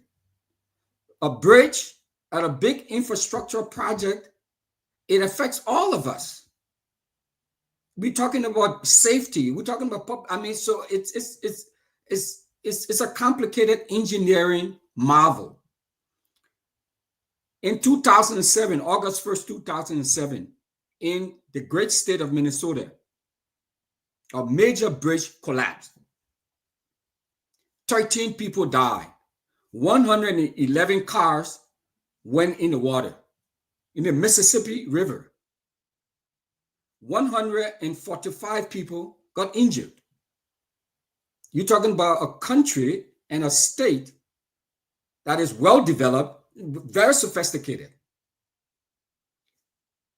That's why you cannot leave the construction of a big infrastructure project like a bridge or a road or a hospital or school to a private political party or a private individual.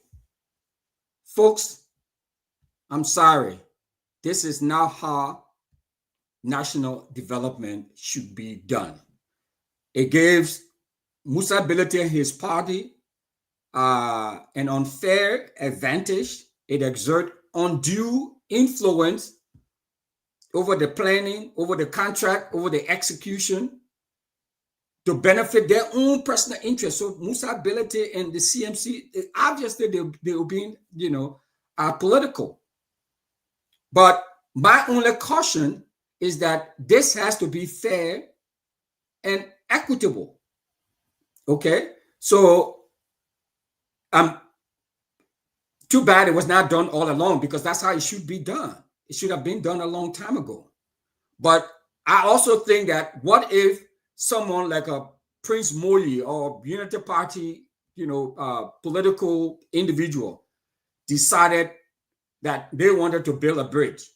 Would this government be stopping them too? So we have to be critical about all of that, but clearly this is not the way it should be done. The Ministry of Public Works must inspect the technical drawing and drafting and plans of all of these public infrastructure projects. But I think one of the good things it does, folks, is that now if the government use this as precedence and set this and say, okay, this is how we're going to do, this is what we're going to do moving forward, it then forces the government now to say, okay, CMC, let you CMC, or let make sure that the government is going to build this or build that. But all in all, Stanton, I guess what I'm saying is that I think the Ministry of Public Works should be doing what it's doing, and it should have been doing this for a very long time. But it should ensure that this is done fairly and across the board, whether it's Prince Moyi, whether it's Sir Joseph, or whether it's Musa Bility, they should be building public infrastructure projects like bridges. They should give the money to the government, since they have a lot of money to Thank you very much, Winfrey. So we'll come back to you. Before you take that quick break, Emmanuel, you want to give your last contribution? We'll bring it from Dada Patrick, because I know you got to. Yes, I think. Yes. Sorry for that. I think there seems to be a misunderstanding in what some of us are speaking to. If you read the letter, and I mean, most of you are good writers, you read by paragraph. In the initial paragraph, the ministry acknowledged that Honorable Bility has submitted a design for the bridge. But it's the next paragraph, the ministry states that they have budgetary allocation. So off the bat, the ministry have already come up to say, look, we are not going to accept this project because we have budgetary allocation. So it's one thing to speak towards the budgetary allocation. It's another thing to hold Honorable Bility accountable for having the items that are stipulated in the last paragraph. Be that as it may, this Ministry of Public Works have been held liable for giving over $22.5 million contract illegitimately without following necessary approval. But we know that the government struggles for money. So this is my point, Glenn, that I'm trying to make, is that why don't you call Musa to a conference, tell him that we know you want to build a bridge, but you have not met particular stipulation. Let us partner together, since you have the funding for this bridge, in order for us to build this bridge. I agree with Fulby on the other hand that states that government can hijack a project. But when you have a situation where there's no budgetary allocation, so off the bat, that particular paragraph is wrong, it's misleading, because there's no budgetary allocation for that bridge, and there is someone who has funding. I think the best thing that the administration should have done was to have a conference with Mr. Bility to tell him that this bridge is important to our country, but you must meet this stipulation, and government can partner along with you for this to happen. It happens everywhere around the world. Thank you very much. I know you will be back. You will be back with that. No. We got to go to Vandana Patrick, please. VP, let's hear you, my friend. So, see, first, let's look at the statutory responsibility of the Minister of Public Works. The Minister of Public Works is the sole government agency responsible for planning, technical design review, supervision, and approval of all public infrastructure in the country. But look at the first one, planning. Let's assume Musa documents were not in line. The ministry works for the Liberian people. Back from you, Vandana. It's very bad. It's very, very bad. What happened? I don't know. You gotta ask your internet company. It's very, very bad. I'm fully loose out. Yeah, very foolish company. But we love having you, my brother, but you give an ear problem if you continue back. Maybe it's the internet, but I'm not too sure whether. Let's wait when you get a Starlink, then you come back on. I beg you, sir. It's terrible, though. Ask your brother, Kayo Barbara. He say you have made. Okay, now, but it's okay. Okay, let me talk back. It's okay now. Gentlemen, is it disturbing? I could leave. Is it disturbing to everyone?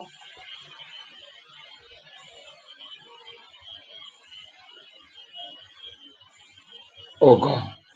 Mama, you're talking now. Just talk. Go ahead. So as I was saying, no, I mean, I don't want to, appear different. If it does not go, I can log on and come back. Let me log on and see if I'm not correct. Try again, log on and come back. Seriously, you will speak on this issue. Try again. I like for us to be fair on the show, but let's try to lay out some stuff here, right? The government, through the Ministry of Public Works, received Musa document. The Ministry of Public Works acknowledges receipt of your letter dated 16 October 2025, submitting design document for the construction of the bridge. Submitting design document. So they gave them what they asked for. It's just plain and simple political, no objection or political objection because it's Musa. We have not reached to the place yet that the minister now should send somebody and work along with Musa technical team and say, give us the design, let's go over your design, let's come together as ministry and party to do soft testing to make sure we'll cross all our T's and dot our I's. But this is a straight, flat out no to Musa. The ministry said they got money to build that bridge. When they got the money, we're going 2 years. The money not in the budget. Let's agree that it's the ministry's sole responsibility to oversee everything about digging hole and putting the skyscraper up. We agree. But to my fellow Liberian people, not these guys that are on the set, do you think the ministry intentionally refusing Musa from building the bridge? How important if this government or Musa build a bridge in our area? Look, just take a look. Look at the dirty, muddy poo-poo water. It says so many children have died. People cannot easily cross that bridge to get on the other side. My fellow Liberian, let's be fair. If the government had the money sent to the King Town, why couldn't the government build that bridge? Can the government tell us how much is allocated? When was the first meeting? Who have they given the contract to? What's the budget line of the money that they will be spending on that bridge? Can the government tell us? To be fair, though, listen.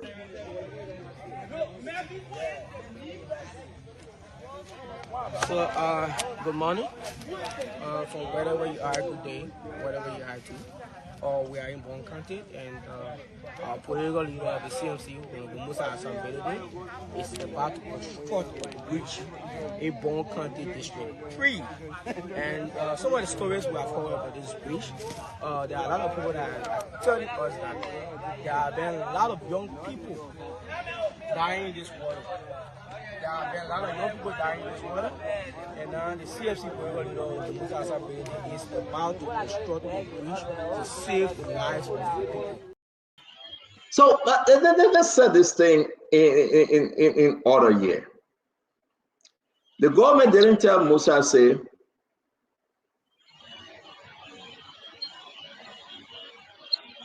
on the first request, that first letter, Mr. Belede, we have allocated fund, we'll be building the bridge, we are sorry.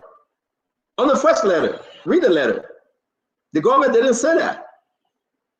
The government on the first letter asked Musa for a plan, a design. So I want us to finish this conversation. So let's have 1 more minute each and give it your closing, your best closing. Yeah, Federa, let's come to you because you were speaking. Hold on, VP. Then we'll go around with 1 minute. VP, wait. So I will lay this thing up after Federa, right? Did the government just flat out tell Musa, say, you are in opposition and we don't want you building a bridge? We know the function of public work. Don't tell us about the function, ladies and gentlemen. We know what public works will be doing in the country. Don't waste our time. But the first document that I put in the chat room, the letter of CMC, telling Musa and CMC, give us your design. They didn't say that we get money, so we come to build a bridge, so stop. And just give us your design. And after they submitted the document, the government can say we get money. We'll be building the bridge, so thank you, go home. Phoebe, use your time, my friend.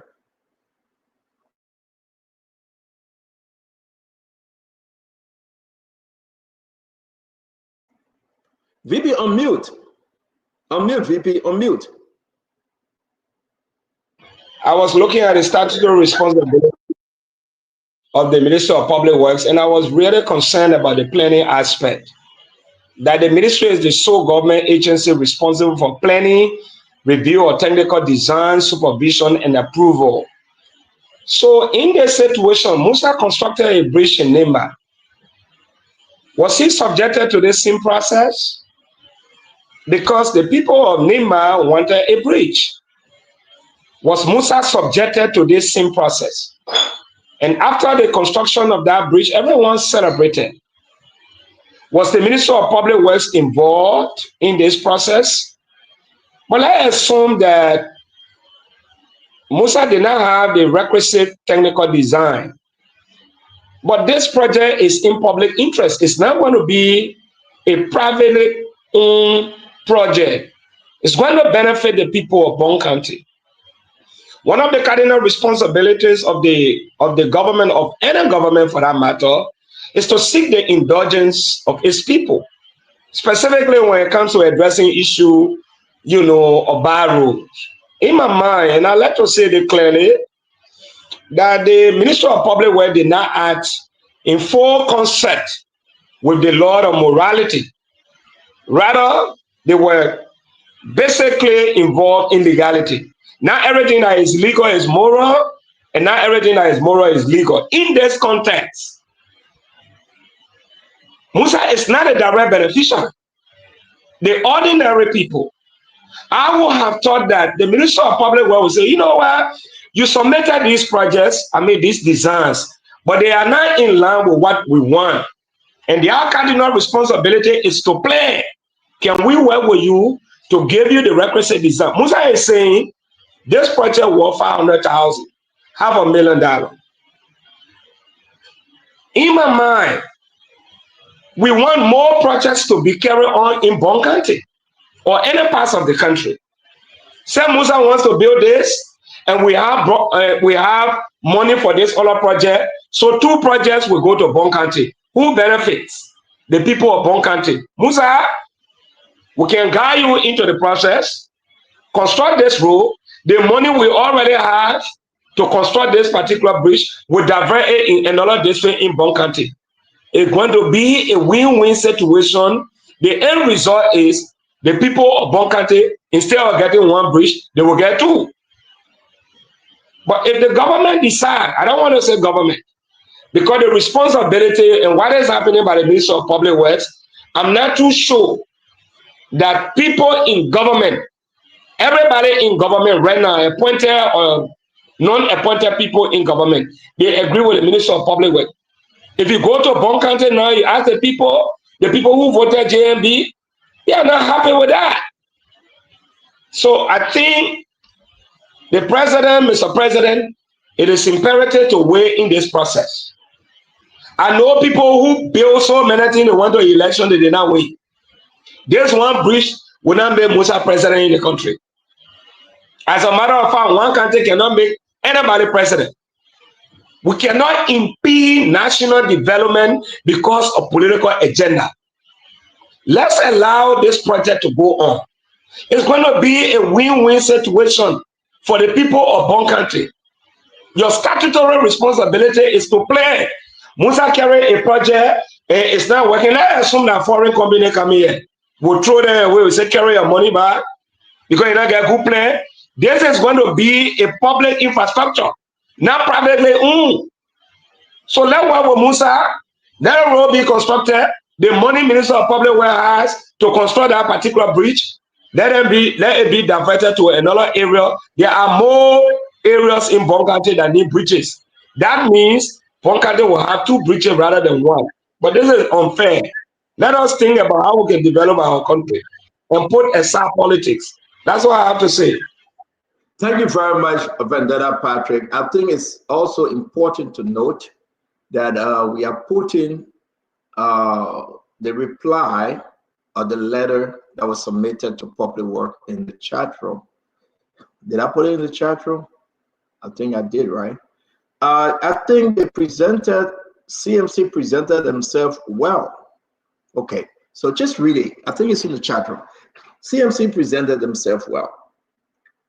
So why the government making Musa even more popular?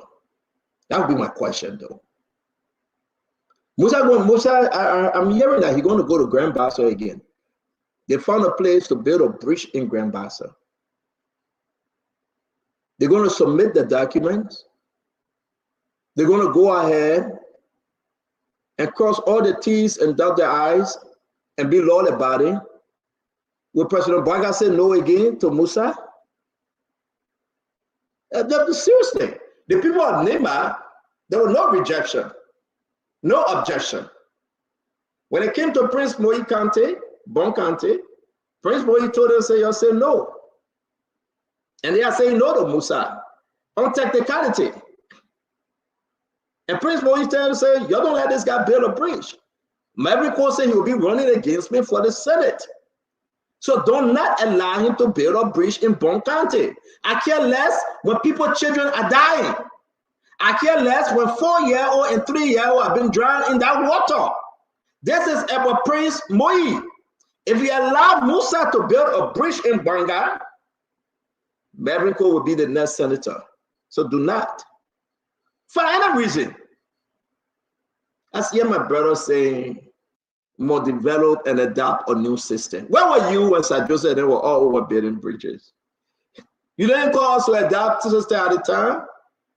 Where were you when Thomas Fala built all the chicken court bridge? Even Yake Koruba. Let Fubi here build that thing he called bridge on Peace Island. Nobody stopped him. There was no tapo salt testing, there was nothing. Yake went there and did his thing on Peace Island. The water king, the water carry away, people drown. Nobody questioned Yake. But today, we might adopt a new system because of Musa ability. So Musa is about to go in bombing in the president-owned other country. And he identified a place to build a bridge. But here's the issue, and I'll rest on this. Everywhere Musa go, and he said, I will build a bridge, the government will come by and say, we are allocated for the build bridge. So Musa will make this government to build bridges in every county and every district. And the people will benefit because, you know what? it took somebody like Musa to make the government work. Leave Musa alone. Leave him alone. My brother Winfred tell Minnesota story and came to Liberia. Brother, Minnesota, Liberia.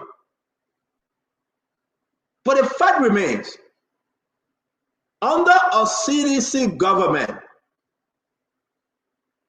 political party leaders, political opposition leaders, what a senator or representative, they were building schools, they were building bridges, they were building hospitals, they were building marketplaces, and nobody asked them for salt testing.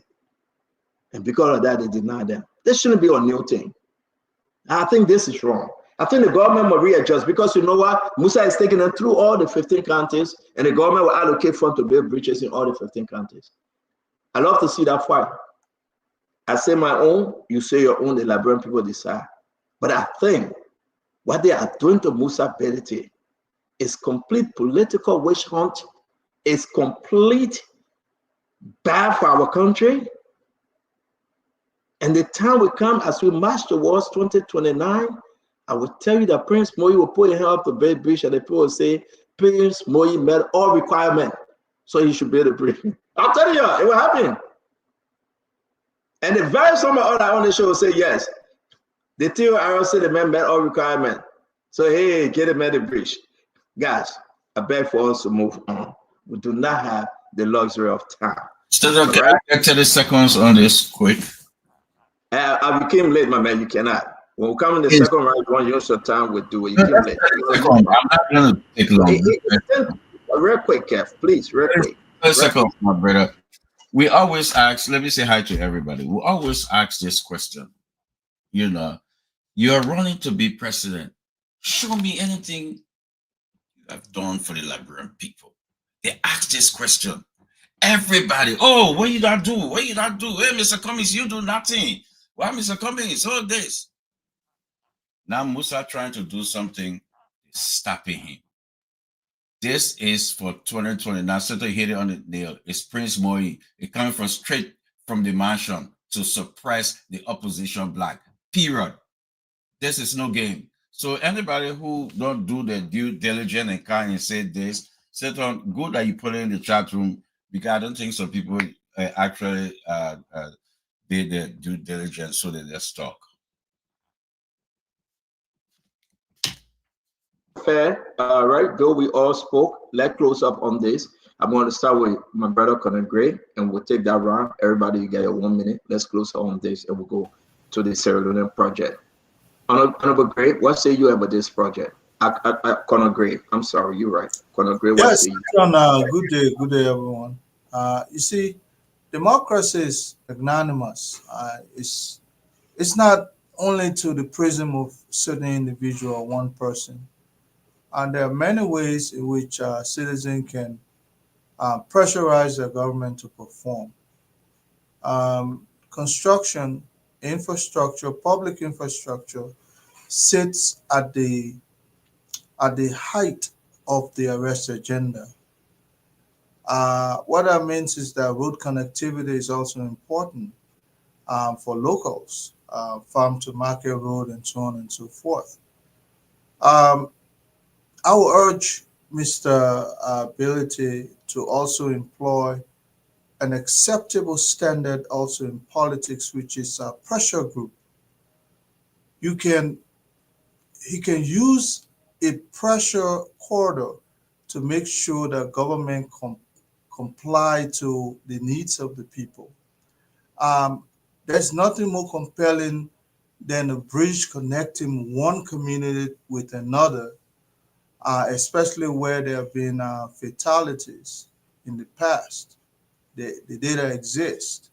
And so not only if they're afraid of CMC, if that's the name of the political party, they can form their own pressure group through the citizens that are in that region that's supposed to be benefiting from that, and let them pressurize government. And look, if you cannot construct a bridge by this time, we'll find means to construct a bridge through Musa or whatever source, because this is needed for us. not for the political simplification of one politician. This is going to be benefiting an entire community, if not communities. So the essence, the importance of constructing this bridge is more valuable than the political need of one Prince Moi or whoever. So the citizens themselves can step up and pressurize government. That's democracy. That's what it's all about. It's not only for individual. Yeah, government has the right to construct public infrastructure, but the citizens themselves have the right to demand their government to do it. Otherwise, they'll find an alternative. That is politics, my brother. So I think in as much as they have exchanged letters here and there, the essence of that particular thing is to build a bridge connecting that community with this community. And if government cannot guarantee them within a certain time this bridge will be constructed, then they must continue to pressurize them, including finding alternative sources to construct a bridge. Stanton. Thank you, Colonel Gray. Guys, let's close on it. Use your 1 minute wisely. We'll go to Akaris Moses Gray, Kayo Babala, Sis Glendy, and make the round. Let everybody close within the 1 minute on the Musa Bridge issue. Akaris? Yeah, the reason why I just went by in the bike, because look, Stan, you can play all the politics. The reality is glaring. Musa just dedicated a bridge in March 2024 in Nima County, linking Nima and Bon County. There was no concern and complaint about all of these standards that you must reach. The Ministry of Public Works did zero. Lawmakers are doing legislative projects across the country, including Moi, the rest of them. There is no public works standard on that. There's not a debate about that. So why should they be selective? Assuming if the public work had all these authorities, why are you selected? 2029, Moi is going to election. 2029, Melvin Ko is going to contest for the same seat in Bon County. The construction will be in Bon County, right in the Bon County that Prince Moi will be contesting. So they don't want the bridge. They don't want the bridge. And let's stop joking here. For someone to say it was appropriated for in the budget, they have budgetary support. Did it go to do feasibility study in that area? Is there any public record, the Ministry of Public Works went there to do feasibility studies and they met the people in the village there? Nothing. The budget year ends December. January will start with a new budget year. These people are joking. This is evil. This is what I call totalitarianism. That's how despots, that's how they behave. That's how tyrants behave. Okay, they go after every little thing. And look, whether you like it or not, when Musa did the first project, he wasn't contesting for the presidency. He didn't have a political party. Once he got a political party, the political ballgame changed. I'm not surprised that the president or the vice president will be beyond this, because Musa is tapping into Nima County. He's rolling into Bon County and gradually moving into Mangibi County. Don't be surprised that they will say you can't even put a school building or in Mangibi County or in Grand Bassa County, because all of these guys in the legislature have some political interest, and the presidency is not far from these things. Okay? We're talking about the welfare of the Liberian people that we're talking about. So they should be excited. What? To be frank with you, this is politics. This is dangerous. And people are joking. Another government could come and say, before you build any school in your district, or before you even build a large one, the community people get together and say public work, rep public work, send the design, everything, before you carry on the project. Then they say you can do nothing and play the same politics out of it. Okay, it's wrong today, it will be wrong tomorrow. And it was wrong yesterday, it's wrong today. And thank you very much, Honorable Gray. Arrangement when it comes to the issue of quest for election in 2029. They just desperate. Honorable Gray, thank you very much. We'll go to Councilor Kayo. Kayo Babala, let's hear you, my friend. Your 1 minute, sir. Thank you, CEO. I think it's sad when we elect to describe perfectly legal and democratic processes in language that signal as if we are running a dictatorship or despotic government. I think it's very sad. We have been in this country and we witness political projects. People will build those makeshift things and they will say, we spent 1 million, and we'll all laugh at it. Or they become death traps, just like CEO appointing about Yege Koluba and his bridge and what has happened. But what is pathetic, when we start to use words like witch hunt and totalitarianism to describe the effecting of a legal mandate by an entity that is responsible by law to do it, then you know it's just politics.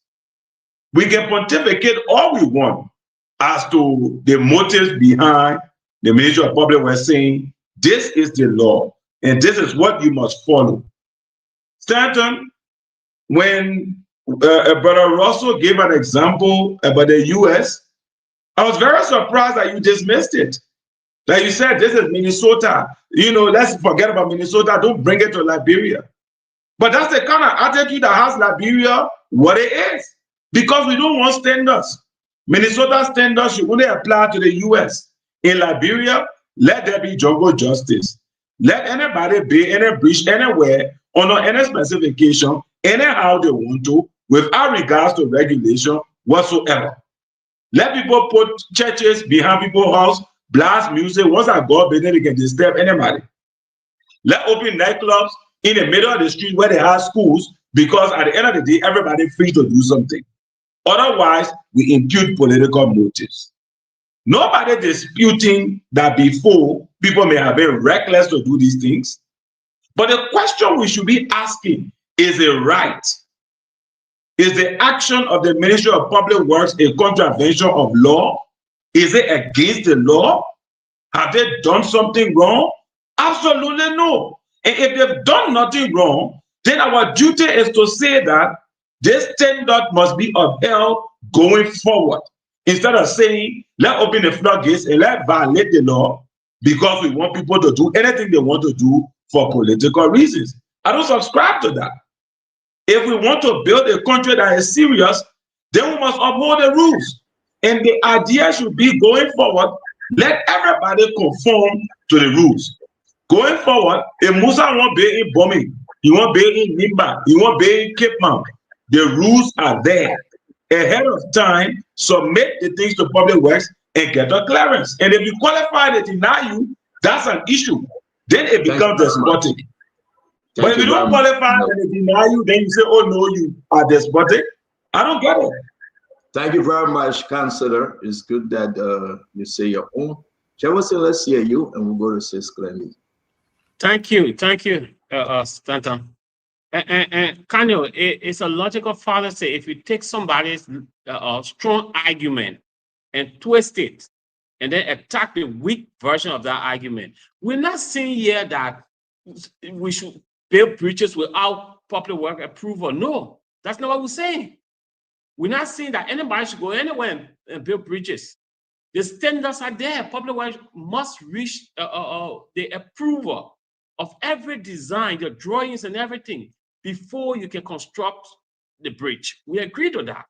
But what we see Public Works is doing here is strictly witch hunt and is politically motivated. We need to be clear about that. This government is acting as if they don't have the legitimacy to lead the country. Rightfully so, they don't. However, if you read that letter, you wouldn't be talking like this. The first letter written to CMC was clear. Submit to us your design and drawings, which CMC did. Read the letter, You're not reading. Which CMC did. They submitted the design in the new letter to CMC. Now they're saying next time when you're submitting, you should submit the following document: site topography study report. You should submit it. They did not ask for it in the first letter. Secondly, they say you should also submit next time geotechnical investigation report. They did not request for this in the first letter. Then you should submit hydrological report. Why you did not state it first? you now, changing the goalposts in the middle of the game. This is wrong. You can't do that, and to support it, it's terrible for us to do that. Also, looking at letter, why are they denying popular? Why Thank you very much. Just 1 minute, Jefferson. Jefferson, just 1 minute. Why they're denying CMC? Thank you, Jefferson. Let's bring in Sis Glendy. Sis Glendy, let's hear you. And we'll go to my brother Winfred Russell. So, Stanton, I want to... can you hear me, Stanton? Yes, you're good. Go ahead. So I want to first jot all of our memories. The Musa Bridge that is in Nema County, under whose government did it start? Was it Boyka or was it Josh Weah? I think when we know the basis of when that bridge started, then we can continue the conversation. Secondly, I think all of us here, everybody will read to their own subjectivity. If you didn't write the letter, you're not going to be objective because you didn't write it. So my interpretation will not be your interpretation. So no one should try to circumvent someone else's interpretation and say, no, this is what I understand it to say. No, you myself, we're not understanding the same thing. We don't speak the same. We don't understand the same. We don't read the same. So if the way how I understood it is why I said that what is in that letter was implied, that what was presented before may not have been in there, and that's what it's saying. I also stand here as an example. We have an organization. I know what we went through. It almost took us 8 months to get the final approval from Public Works for us to put the gate up. We're still working on it now. But we had to get the drawings approved. We had to get somebody to go and test the soil approved. Then we had to get the architectural drawing and all of that. So there is a process. So I think when we look back and see when the previous bridge was done, and if it was in George Weah government and the Public Works Ministry failed to put these things in place, you can't blame Joseph Boyka government Public Works Administrator wanting to follow what the procedures are. My point in the end is this. If Musa Bility didn't meet the criteria to get the bridge built and he was denied, what he needs to do when he moves to the next county, make sure he have all of the right prospectus in place. Also to the government, if they're now denying Musa, they have to ensure that they have the money to build that bridge and they build it. But for us to sit on here and say that there's no procedure, that is wrong. I know my organization went through it to the letter. Thank you, Glendy. Thank you, guys. Let's just do the one round. It's 9 minutes to 11 in Liberia, I believe. And we got to squeeze in another hour of 2 different major topics. So please, let's take our closing to this 1 minute. When I got to come on, you laying your rules out emphatically. I mean, I don't talk for a long time. No, it's not you. It's Vendetta Patrick and Warnie, not you. Oh, okay, got you. So look, go ahead, Russell. You will not go to heaven, I can guarantee you. This is politics. I get it before you. So all of us have made some great points here, right? For me, where I'm coming from, wherever things may have gone before or where things are now, the year and now, right? It is clear to me that this is about politics and not about people. I mean, it's clear, right? But because the government didn't do certain things before or did not apply the rules before, it doesn't mean that the government cannot do it now. And the government should be doing it because this is what informs national development. We need a standard. We talk about this stuff day in, day out. We talk about this day in, day out. It's not rocket science. We have to follow procedures. We have to have a standard. You don't just go out and build a bridge. We know people desperately need these things. We are desperately poor, but it does not mean that we should not have a standard that we have to follow. We need oversight. Bridge is not some little thing you just put a plank over the river and have people to pass over. It is very technical. It is very complicated. So that is why I think whatever the procedures may have been, who did this or who didn't do this, you know, allowing politicians or private individuals to build major public infrastructure project like a bridge, that's wrong-headed. We should not be doing it. Even if we allowed it before, we should not allow it now and moving forward. And clearly for a politician, it's conflict of interest. There's no question about it. I think we all remember that there was a bridge collapse in Liberia, the Waterside Bridge. Do we know why that Waterside Bridge collapsed? Because there was no maintenance, poor maintenance. So all of these public infrastructure projects that Musa Bility and CMC are planning to build, who will be maintaining them? Where will be the funds to maintain them? So you just build them and just leave them like that? You can't do that. You don't run government like that. Okay? So, you know, we need to follow the guidelines Thank of you the very much, Ministry of sir. Public Works. And that's why I gave my announcement. Now people know. Thank you, Brother Russell. Let me squeeze it real quick and bring in my brother Fubi, Vendetta Patrick, and Kev Hassan. Then we'll give the last closing to Emmanuel George because we got to move on. Brother Fubi. Yeah, so thank you. You know, I know you hear people saying let the government partner with Musa.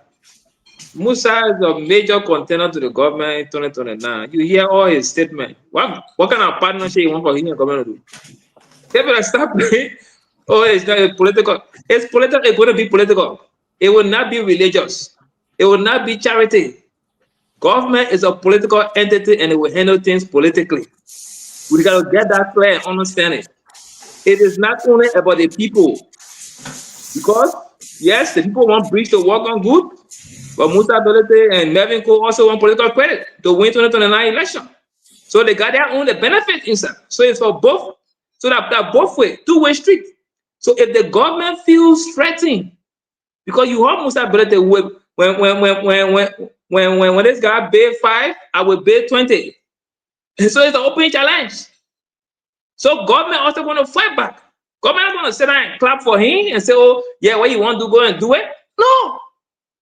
You know, the police, I want you to acknowledge of the police. The police got discretionary authority on the streets. The police can see you and get you ticket or impound your vehicle. The police can see the same person with the same violation and let them go. So you can't say because the police allow somebody to go, so the police must allow everybody that violate to go. No.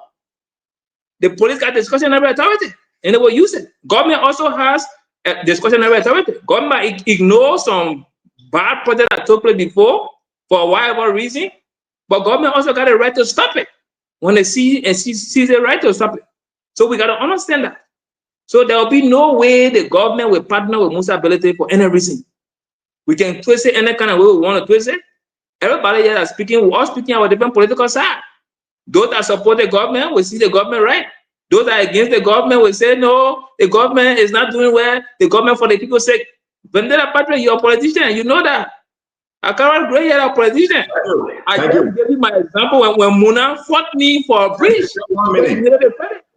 That's just 1 minute, my brother. Thank you very much. You will play. Yeah. Ladies and gentlemen, it's 5:57 my time. Let's watch the clock as we get to Vendetta Patrick. Phoebe. Quickly, so I think when the government begins to think about the people and now winning the next election, the country will develop. I want to re-emphasize, one of the reasons why we see lawlessness all over the place in our country and across other parts of Africa, many of our leaders, they are more concerned about winning the next election rather than developing the people. I want to see a president that will not think about the consequences of next election and just focus on executing what they promised the people. If you vote for me, fine. If you don't vote for me, fine. As it stands, the people of Bon Country should have benefited from 2 bridges. The government of Liberia decided to build one, but they were delaying. Somebody came and said, I want to build this bridge. One of their documents were correct or not, the Ministry of Public Works is under obligation to sit with that individual and make it right. They have no authority whatsoever to say your documents are not correct. Gold is not going to be used for private gain. It's going to be used in the best interest of the people of Bon County. Therefore, and morally, the Minister of Public Works will say, well, when were you? Your documents are not correct, but you are bringing something that will benefit the people. Well, when were you? These are the conditions. We'll supervise, make sure everything is okay. The money we have to construct the other bridge will move to Kokoya, will move to Belefana, will move to Zota district, will move to Swakoko, wherever, and construct another bridge and bridge right there. That way, the people of Bon County will benefit. If there was a foreign investor who came to Liberia to build that bridge, would the public works minister say, no, go ahead, carry your money? I don't think it's going to help. And I think we still have an opportunity to win. What happened when opposition political party, yesterday, when they see strategic area, say 1 billion, otherwise you rush there, and they leave you inside. When you inherit 5 projects, because somebody went and just test you, you said, no, we're getting other money. You know what will happen? If this bridge is not built in a time frame, the government is going to be perceived negatively. The people say, Musa was so big in that place. If I was the government, I would say, you know what? Musa, come, let's work together. Thank you very much. Brother, regroup, thank you. Thanks a lot. Let me bring in Kev, Conor Gray, and our brother Emmanuel. Okay, let me say this. And Wilfred Russell, have you seen the bridge that Musa built? This is almost $1 million he spent in Liberia. It's a solid bridge. You know, sometimes I will urge you to check. Don't, you know, like what you did to Snow yesterday, and you were all screaming here, look, and try to talk about your record. Check the bridge. Call people in Nimba. Let us see. It's a solid bridge. Musa don't build those plank thing that you see around. And thank, you know, to Glendy for flagging it that I started on We Are Government. The government did not, under President We Are, did not give Musa no headache. They approved it. You know the reason? Because the people of Nimba needed that bridge. The people come first. If you stand in the way, people are dying. If you stand in the way for the people's survival, that bridge in Bon County that Musa wanted to build, that the government started, if somebody go there tomorrow and die, what will you guys be saying? What will you guys be saying? Because it's not your family member who died there every day, because it's not your relative who died there every day. You don't care. You don't give a damn about our people, because all you want to do is to play politics on the principle of politics. Yeah, we are able to show you we are not being personal. Let's watch our language. We're just having a conversation. Let the people decide. No, I said they don't care. Yeah. But just, you know, when we go into our feeling now, then So finish up. Finish up on a clean note, my man. Let me finish. Because President We Are care about the people in Nimba, in that District 7, he allowed Musa. As a matter of fact, he called Musa when he went to Nimba. President We Are called Musa and said, thank you, my brother, for saving lives in Nimba. Let's talk about the lives that people are going to save. Not let's play politics. Somebody might die tomorrow in Bon County. God forbid. Thank you very much. Conor Gray? Yes, Stanton. There's no democracy where government cannot partner with with private ventures. There's always a public-private partnership. In my opinion, this is a win-win situation for everybody. Say if Musa Ana declares his intention to run for the presidency, chances are he would have been allowed as a philanthropist to spearhead this project. That is not to say that the government cannot partner with Musa even though he has declared his intention, because the overarching beneficiaries are the people. So government can even spearhead the design, how they want to see the bridge. What are some of the stuff that that needed to get the bridge going? Because anything that benefits the people directly is good for government. It's good for the nation. So I would say, I'm not saying that unilaterally Musa or his group to just stick on this project without government's participation. It can be done. Government can give you the specimen and say, I want it this way. They can give you the design and say, this is what I want to see the bridge looking like. This conform with zoning laws. This meets, safety standard. And then see if Musa is going to be able to come forward with it. Whoever benefit politically, that's less of the point. The people will benefit directly from the construction of a bridge where there has been history of fatality or even fatalities. So let us think beyond the box. Look, this issue about you in power, you thinking about the next elections, it should go away. Let the people benefit. Yep, At the end of the day, they will decide who they will vote for regardless. Thank you very much, Colonel Gray, thank you very much. A beautiful Tuesday, wherever you're joining us from. Because of the time change, we will be out of here 7 p.m. on the dot. It will be 12 a.m. in Liberia. Even if you're speaking, we'll ring the church bell and say it's time to go, and we'll end the show. We got to do justice to our producer. They've been going home after 12 a.m. It's totally unsafe. So I will say to everyone, if you are speaking, we will just say amen to you, and we'll close the church door and everybody will leave. So please bear in mind, let's watch the clock, and we appreciate all of you. Emmanuel, finish up on this one, my friend. Yes, Stanton, on the 4th of October, Honorable Musa Bedete and Honorable Mervyn Cole went into a community to the Jaw River and did a groundbreaking ceremony. On the 6th of October, the government wrote Honorable Bedete and the CMC that what they were doing needed specification to be sent to the Ministry of Public Works. Honorable Cole came on the station, and many of us berated him that they should have gone to Public Works first before going for a groundbreaking ceremony. By the 16th of October, they have been able to reach out to government with a design of the bridge and ask now for permission to build this bridge.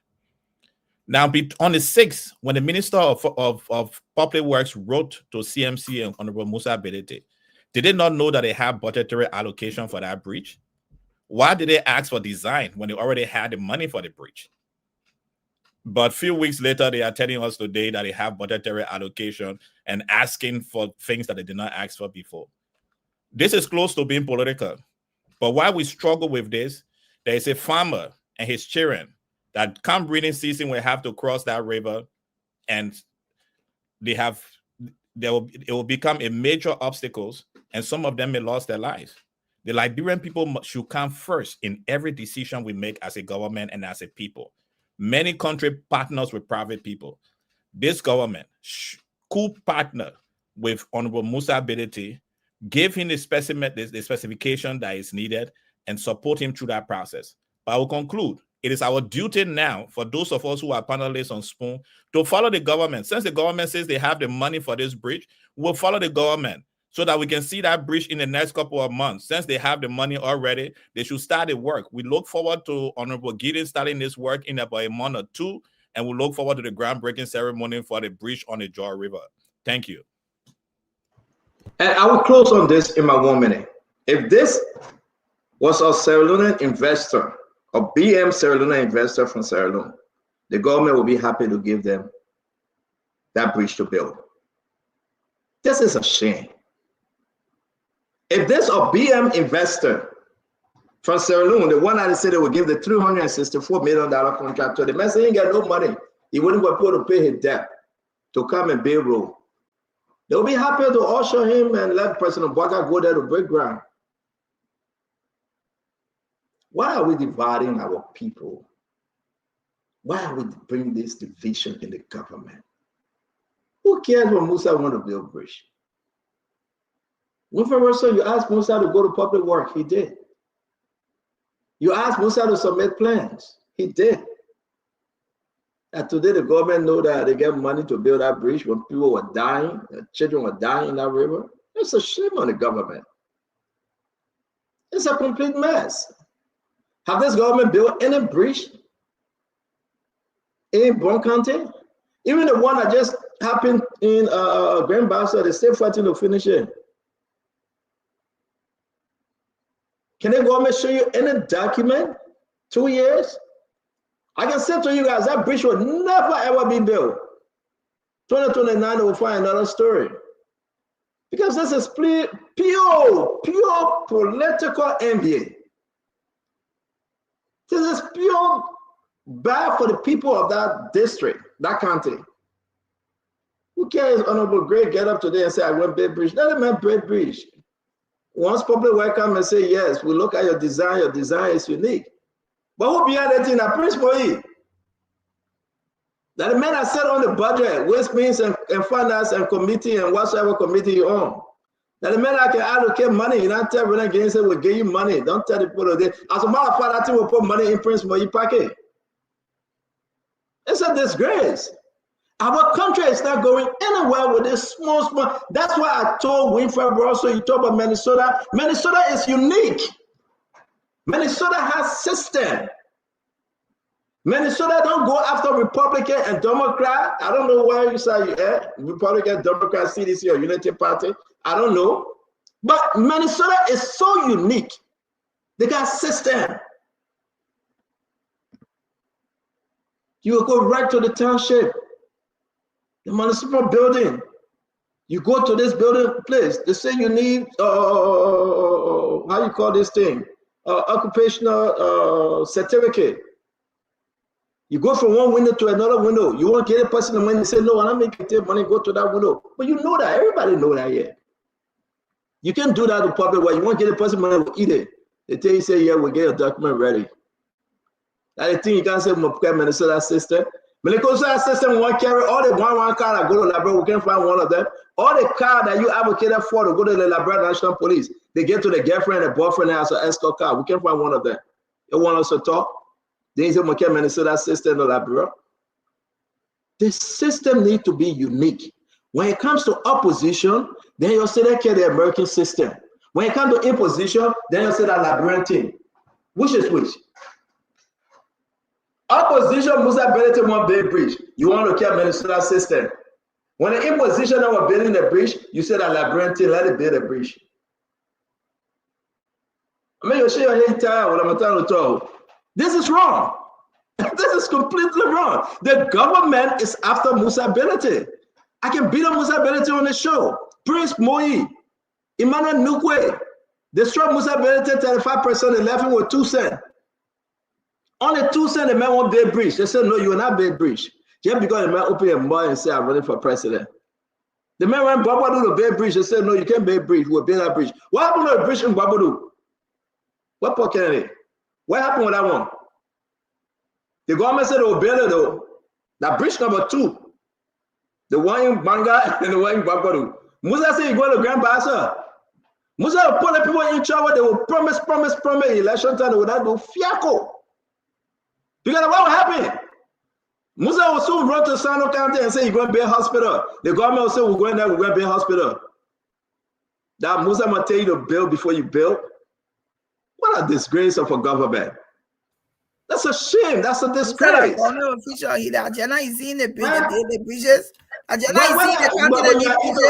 are interrupting my closing. Glenny, you are interrupting my closing. I understand you from Liberty Party and you stay mad at Musa for taking your party performance. Glenny Kev Hassan, she from Liberty Party, she stay mad at Musa. There are only three there. There are only three there. There are only three Liberty Party. But let's move on, guys. Let's move on. I want to say to all of you, I think the government should adopt a new plan, right? I think the government is broad, is open. The government doing this as a political witch hunt on Musa ability. Let's beat him when he's running for the election. Let's find reason to tell the people not to vote for him.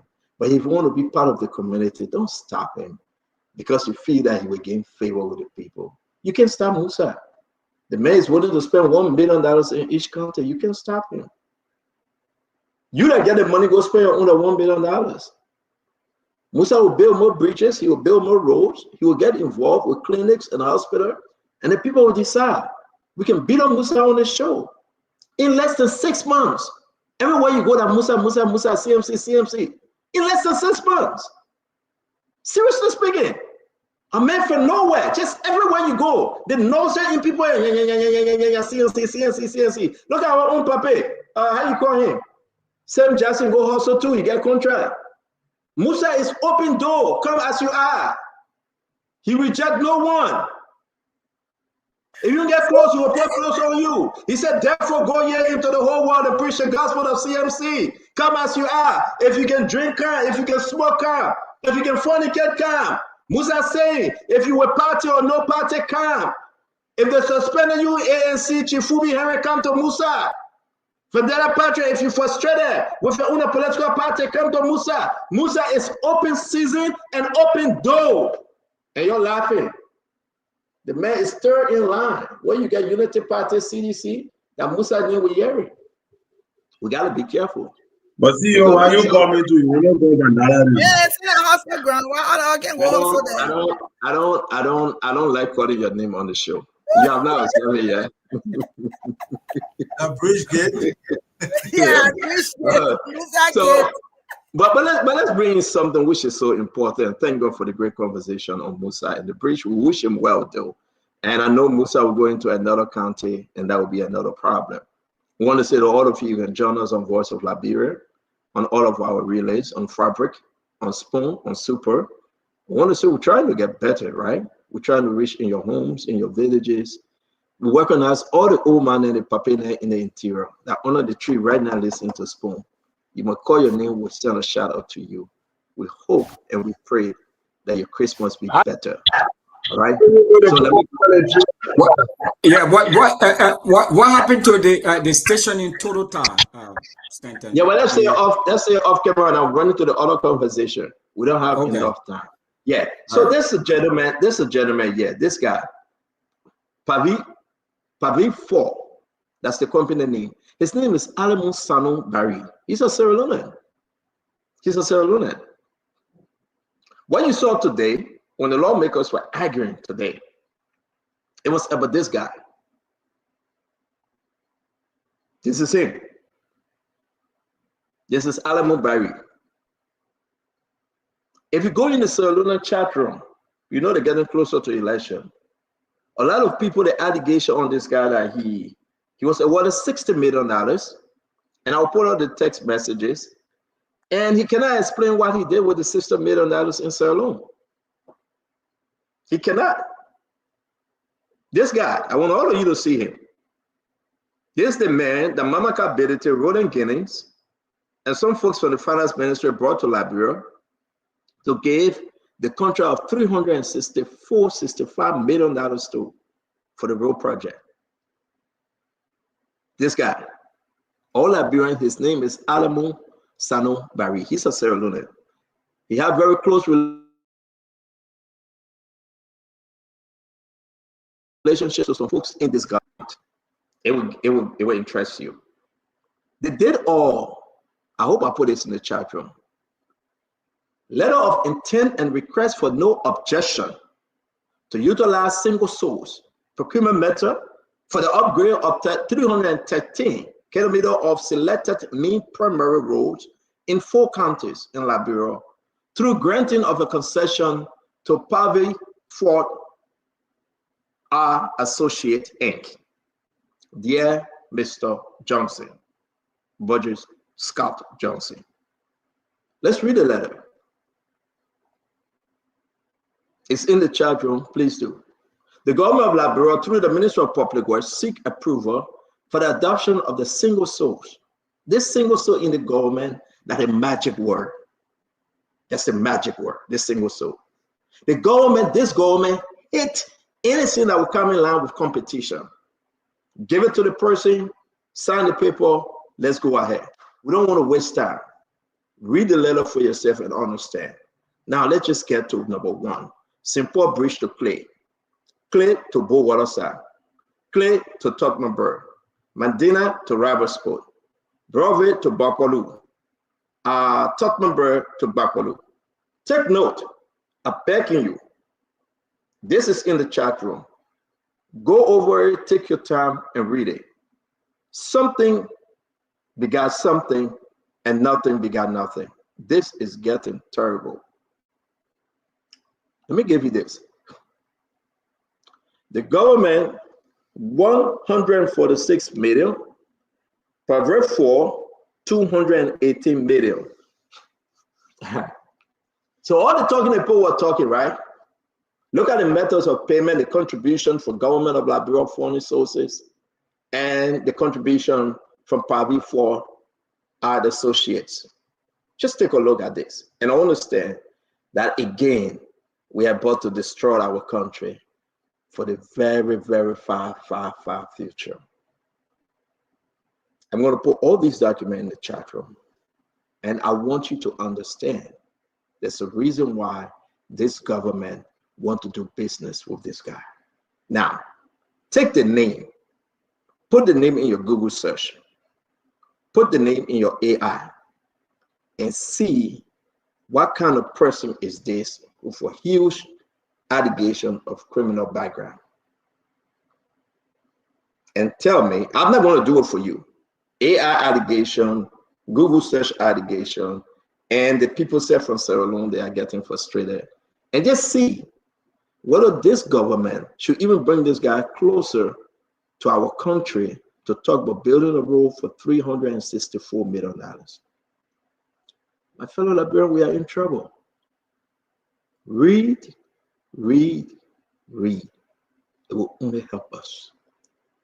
And on this note, we go back in studio.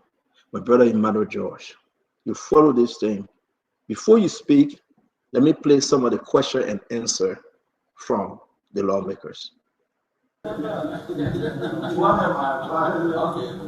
but for information purposes, the Pavi Fort earlier mentioned the summary of the shareholder loans.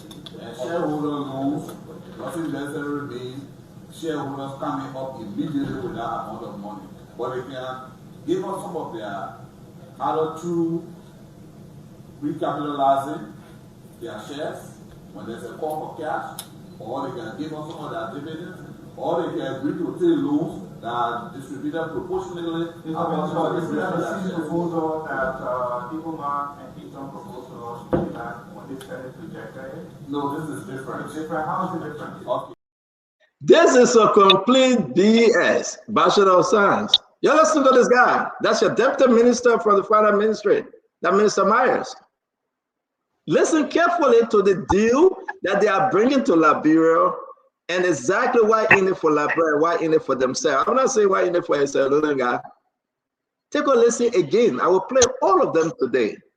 You need to listen because these guys there, they bent on wanting to destroy our country. And after this government probably will be in the worst situation ever in the history of Africa. Seriously. The people don't have no money. And you're bringing them to get a contract. And you're thinking that with Iso and Diho Kovahu, that how the minister explained, Diho Kovahu. Take a listen. This is Minister Myers. Let's play it one more time. Okay. But for information purposes, the public vote earlier mentioned the summary of the shareholder loans. And shareholder loans doesn't necessarily mean shareholders coming up immediately with that amount of money. But they can give us some of their either through recapitalizing their shares when there's a call for cash, or they can give us some of their dividends, or they can agree to take loans that are distributed proportionally. So is there a seed proposal that Eaglemark and Keystone proposed to us way back when they said it rejected it? No, this is different. It's different. How is it different? Okay. Party folks have, for example, said they already have ongoing contracts. The Deputy Minister, Marco from Public Works, mentioned their work in Sierra Leone, Guinea, and Gambia. They have pending payments from these contracts. That is portion of their financing. The combined projects in Gambia and Sierra Leone is below 100 million. And they are it's 50 plus 20, 70 million, far less than what and they have also indicated that they also going to use No, Mr. Minister, don't use that to support their payment of this as a sum. Listen to your deputy minister. They're waiting for payment from Gambia to come and build a road in Liberia. Listen to Minister Myers. Emmanuel, we're in trouble. This Sierra Leonean guy saw this thing because of Mamaka Berete and Myers and the rest of them. Alimo Sanu Barry said we want the contract, but we're waiting for Gambia to pay our money. Honorable Gray, Conor Gray. Let Gambia pay our money, then we'll use the money to come. Gray hole in your hair. Listen, the situation is so bad in the country. The people have not presented anything that they get a cash on hand. It's all about credit. They said, but we get money somewhere. We get money with Boko Haram. We're waiting for them to get our money. Then we'll bring it and build a road. We get money with the Taliban. We're waiting for them to get our money. Then we'll build. What kind of nonsense of a contract and agreement? Something. But you wait, it's getting interesting. Like, you guys, we'll play the rest of them. That's definitely, Gaffer run away from there. Gaffer will not show face. Gaffer sent Myers because you don't want to be in this other trouble. He lied about building 100 school. He lied about paying the people money. Everybody would take salary. He lied. He's a bloody liar. So now he wants me Myers to be a bloody liar. He ran away. And at the end of the day, guess what happened? They're waiting for Gambia to pay the Sierra Leone man. Then the Sierra Leone man will catch brother, will come to Liberia and build a road. And Guinea, Gambia, and Guinea. No, we're in the other country than me. Emmanuel George. Yeah. Guinea also in there too. Emmanuel George, let's hear you. This is some embarrassment. Well, yeah, I quickly tried to check the stock, which stock has changed the company is listed on, and it's not listed on any stock exchange. So I don't know how they're going to recapitalize and get the shareholder loans that the minister alluded to, because they are not listed on any stock exchange. But here's the thing. The company is an indigenous construction company in Sierra Leone that have been supported by the Sierra Leonean government. And one of the things that Mr. Cummings keeps speaking to is that it's for us to use our indigenous company and develop them and build them up so that Liberians will benefit from their country. Is there no Liberian company that could be built up to do what Pavifort is doing, what the Sierra Leonean government did for their own company? I think this is what is provoking my thought right now, that the Sierra Leonean built this indigenous company to where it is today. Couldn't we do the same in Liberia? And that's why Mr. Cummings keeps saying that we have to look inward to develop our country. We have to look at Liberian companies that are doing the same work and support them in this process. Thank you. Okay, we're going to bring in my brother Russell. We're going to call you back, brother. Brother Russell, let's hear you on this one.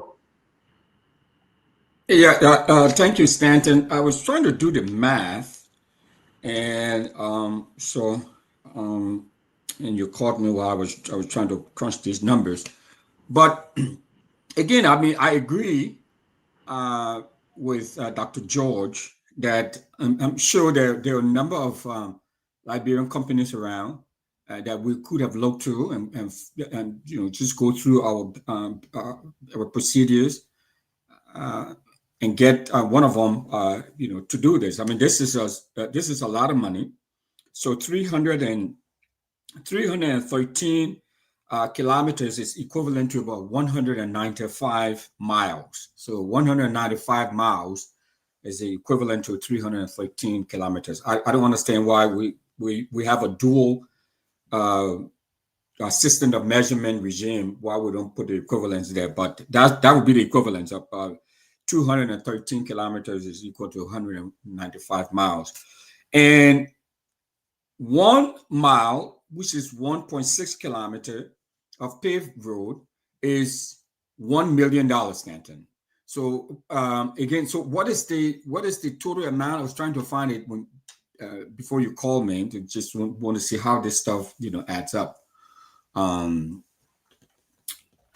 So, but okay, in any case, the point is that all of these leakages, all of these highly corrupt practices that we see ongoing in this government, we need to find a way to make this stop. And of course, okay, so it's $363 million. I mean, I will do the math. I will do the math later because I don't have a lot of time. I just want to see, you know, if the numbers all add up. So when you calculate all of the distances and of what they will be doing, I mean, it add up. I just want to see if the number that they are planning to pay for this work, if that adds up too. But bottom line is that we can empower a Liberian construction company. I know many Liberian engineers, McCready, for example. I mean, there are many of them around with construction companies. Yoboti, I think, also has a construction company too as well, that we could get to do this work. Why are we going across the border to Sierra Leone and empowering them to come and build, you know, 195 miles of our road? I mean, it makes no sense to me. So, I mean, I think that's something that the government needs to take into consideration. Is this whole Liberianization policy that we have? We need to strengthen that. We need to apply that, and this would be one example that we could do that. Thank you very much. Even in Sierra Leone, the Sierra Leone government on fire for, you know, over a large 60 million Ghost project. Go to Sierra Leone, follow that story that was given to this Pavi Ford AI or Pavi Ford R. They are on a serious. This is just this year, June 3rd. It came up. I don't know whether our lawmakers or the executive even. I'm not going to put it on the lawmakers. This is about the executive. This is about President Bouakai taking this document and sending it to the lawmakers. Who is advising the president on this very bad deal?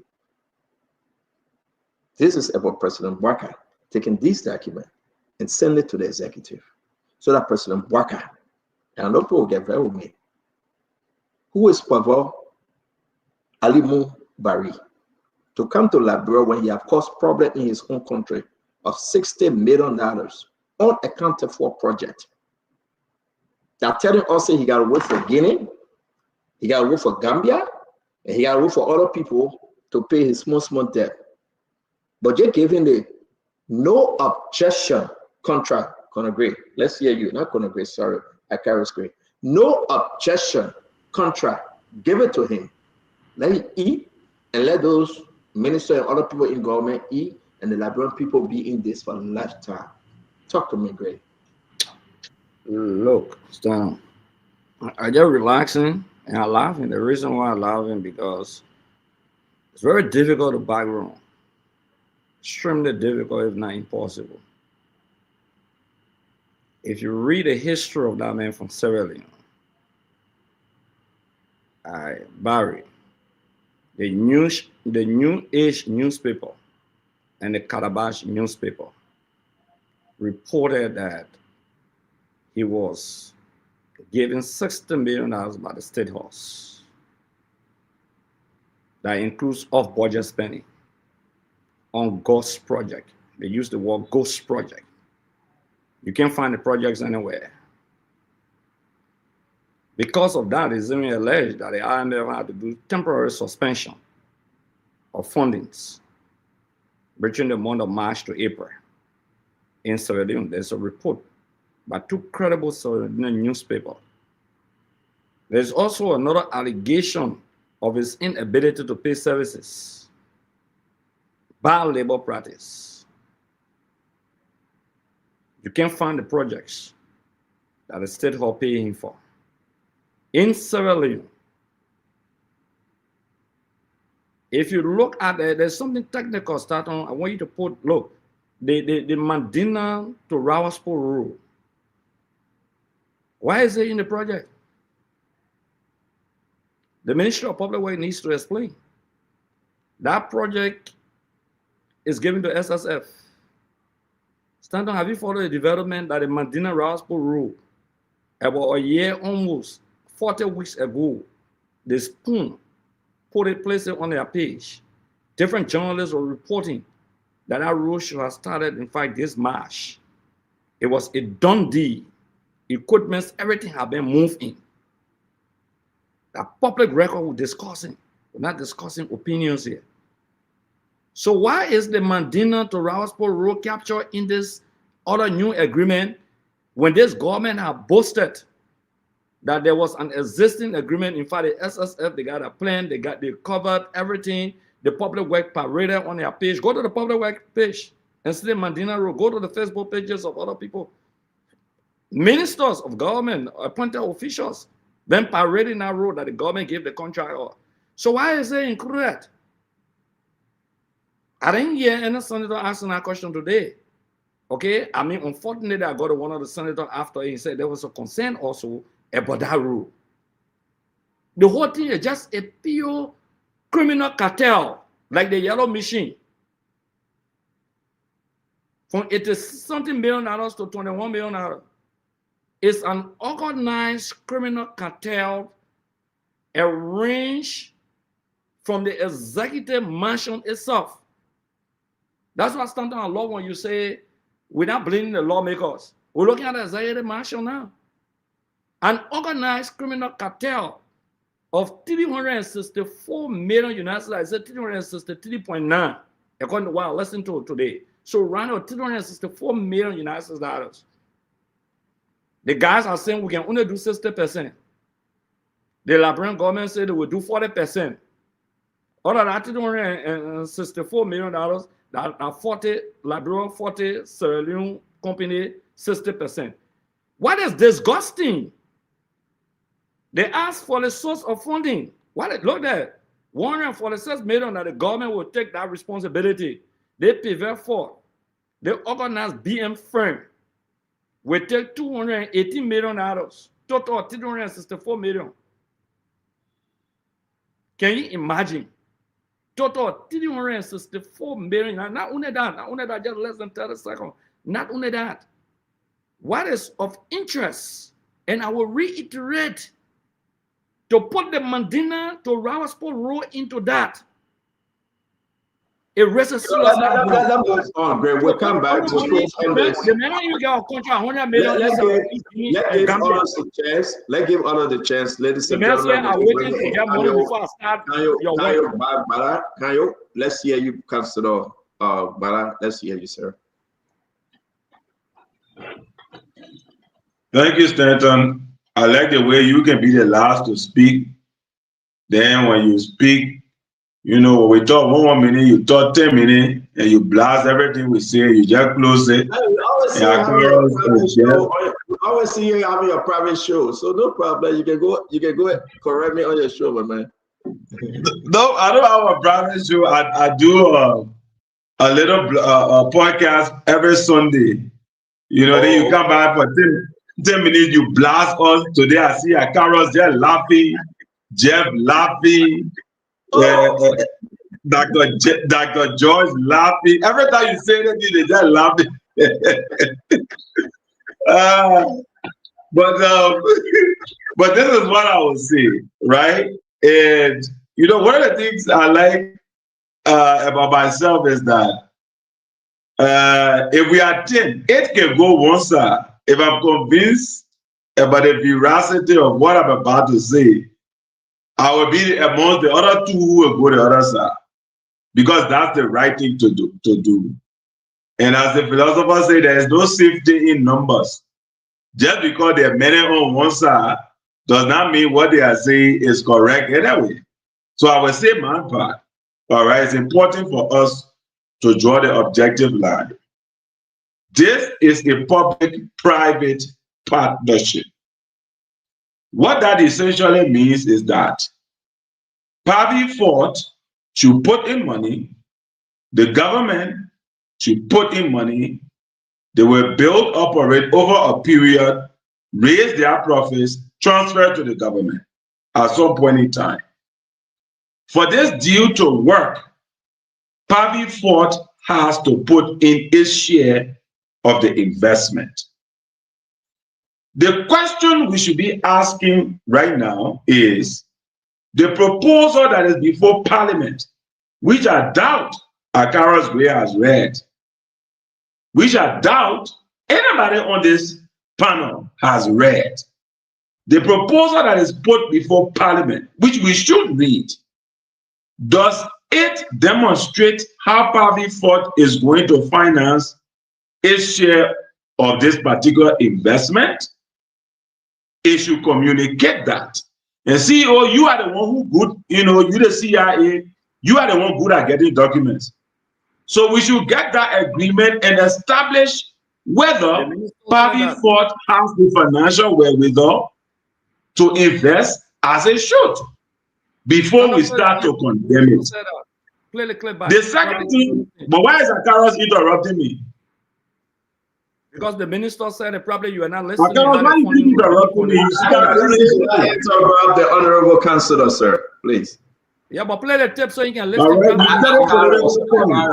please interrupt the honorable councillor. Right?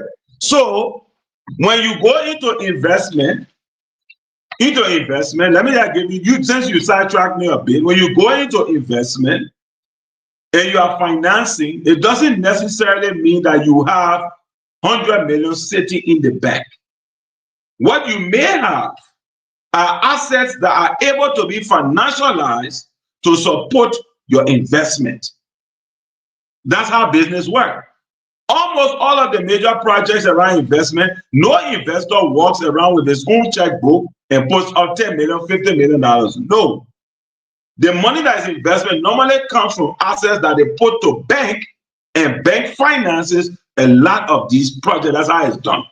Therefore, I'm a team that we all need to get, especially CEO, a copy of the Pavi Fort concession to establish whether Pavi Fort has the ability to finance this particular agreement. It's important before we start calling people BM and it's all corrupt and a cartel. The second point to make is that, you know, they talk about what all the issues are regarding this guy. And I don't know this guy from a bag of chips. I'm not going to start to malign him here simply because I'm a politician and I want to paint the government black. I won't do that. However, when you mention the news stories, I also went to check. And I also discovered that this guy, interestingly, had been implementing development projects in the previous regime before even Marabio.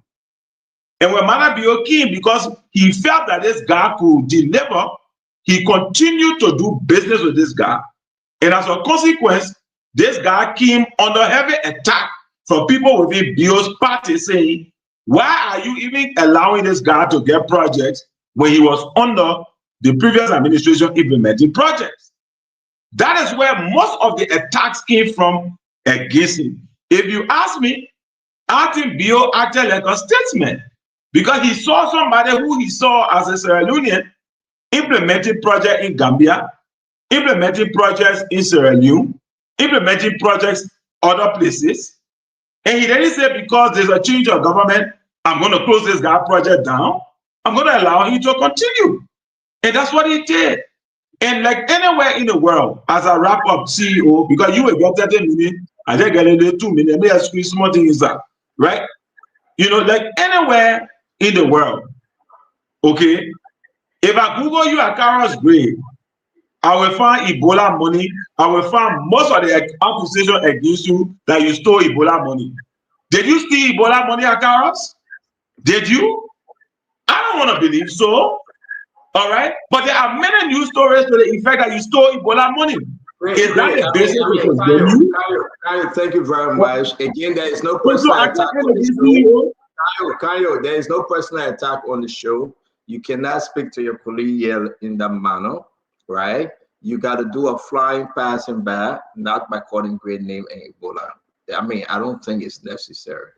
We understand. But CEO, I did not accuse him. I made an example. CEO, when somebody called in and attacked you yesterday, everybody know your game, Kayo. Okay, but I wasn't attacking. I drew an example. I said there was a news story. You are attacking Gray. You are attacking Gray. Don't play that kakalika with us. You are attacking Gray. I'm not attacking him. He knows I defended him with Ebola allegation. And then you stay explaining more of what you do. That's why you're bringing it up. You want to tell us that you defended the man in the Ebola allegation. We don't want to. Because I don't believe he stole Ebola money. Okay, finish up, my friend. Finish up. Okay, I will leave that part.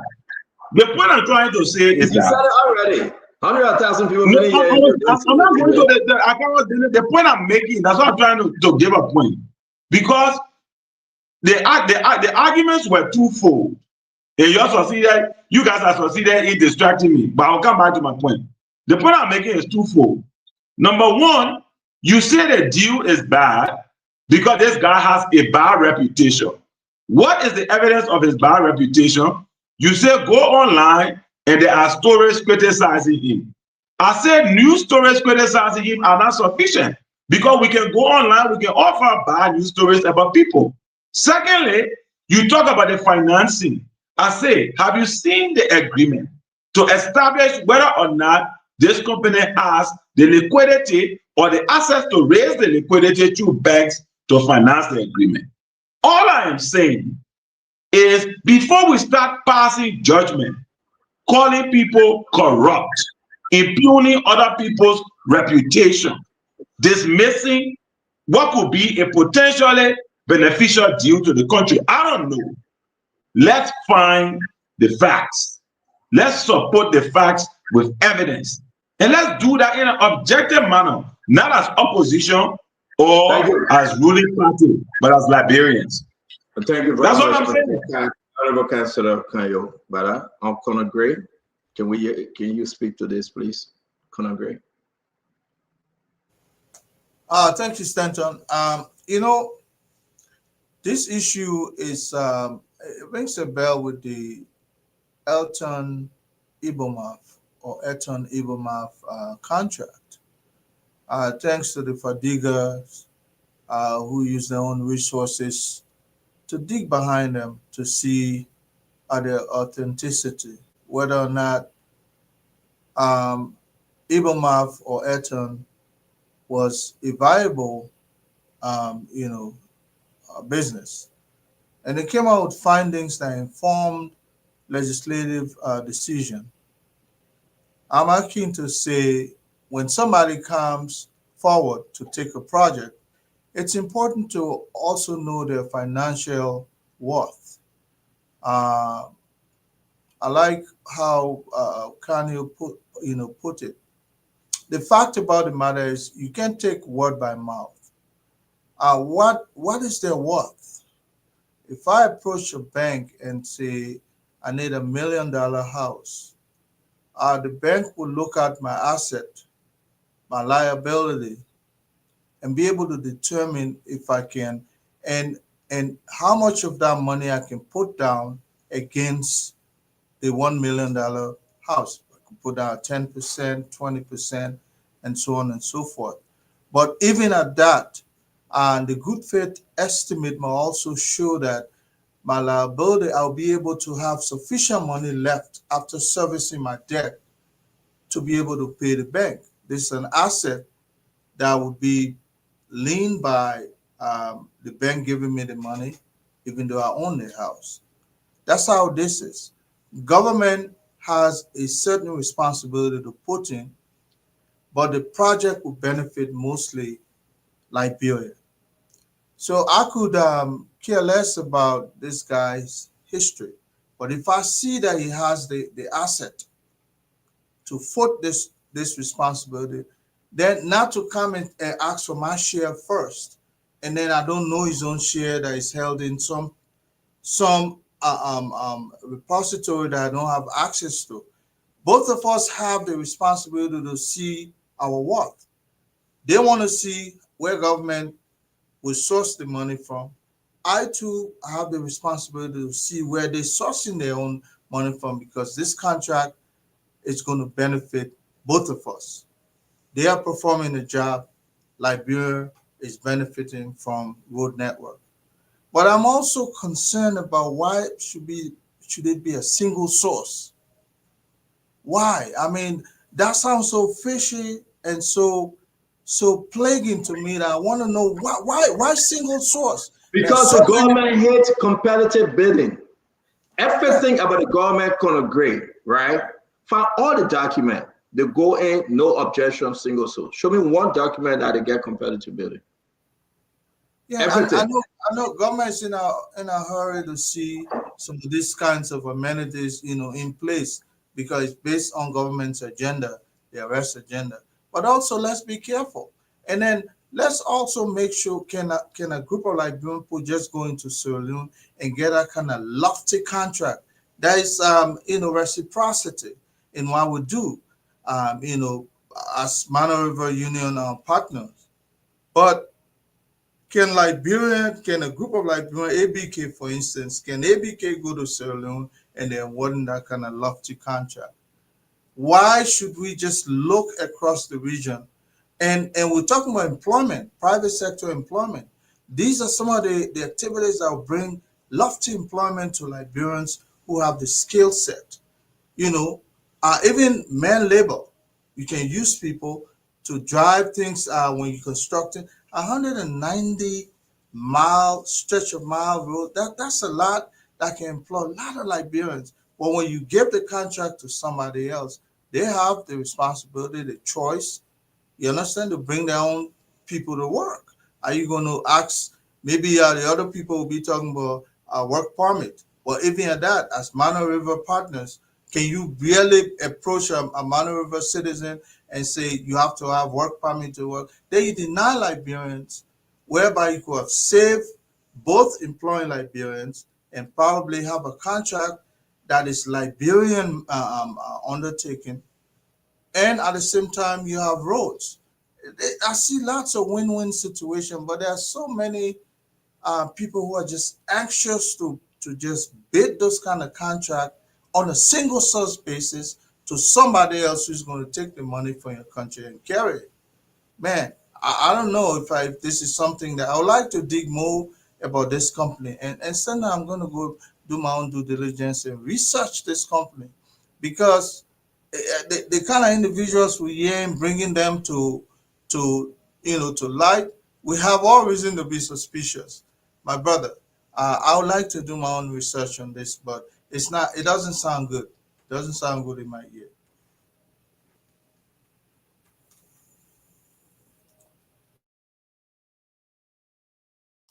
Oh, Stanton went off. Okay, I'll go from here. I think from there we'll go to.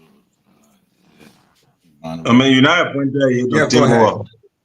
Yeah, go ahead. Yeah. Okay, let me say this. I had a call to Sierra Leone today. Tried to dig behind this when I got the information. So I placed a call to a lot of people in Sierra Leone. Matter of fact, I came back and I spoke to Kev, why you can be sounding like that? You won't talk. I'm not hearing you. You like okay. you can. Okay, let me start. I said I had a, You get me talking, you get a girlfriend watching you. You when I talk, you say, It's like you're talking to some girl there. Oh, yeah. But man, we all when I slow down, you say I should. Okay, I had a call in Sierra Leone today. I spoke with a lot of people in Sierra Leone concerning this gentleman, Alimu guy. And he said to me, he said, look, you remember when President Boca went to Sierra Leone? I said, yes. He said, that's one of the reasons he went to Sierra Leone. He know him. And matter of fact, they say, it was one of the hands behind sponsoring folks along the Cape Mount area, bringing people in to vote in Liberia. You understand? That one of his guys. So when he went to Sierra Leone, he met him. And that's why President Boca giving him this deal. That's why they're giving him this deal. So a lot of people need to do the due diligence and check. That's go around, check who that guy is. And that's why he went to Sierra Leone. He met him. Joe Boca met him in Sierra Leone. That one of his guy. I spoke with people today. So one thing that they said to me, they said if you close your eye, he will eat your eyeball. This Alibu guy said he will eat your eyeball raw. That's what they said to me.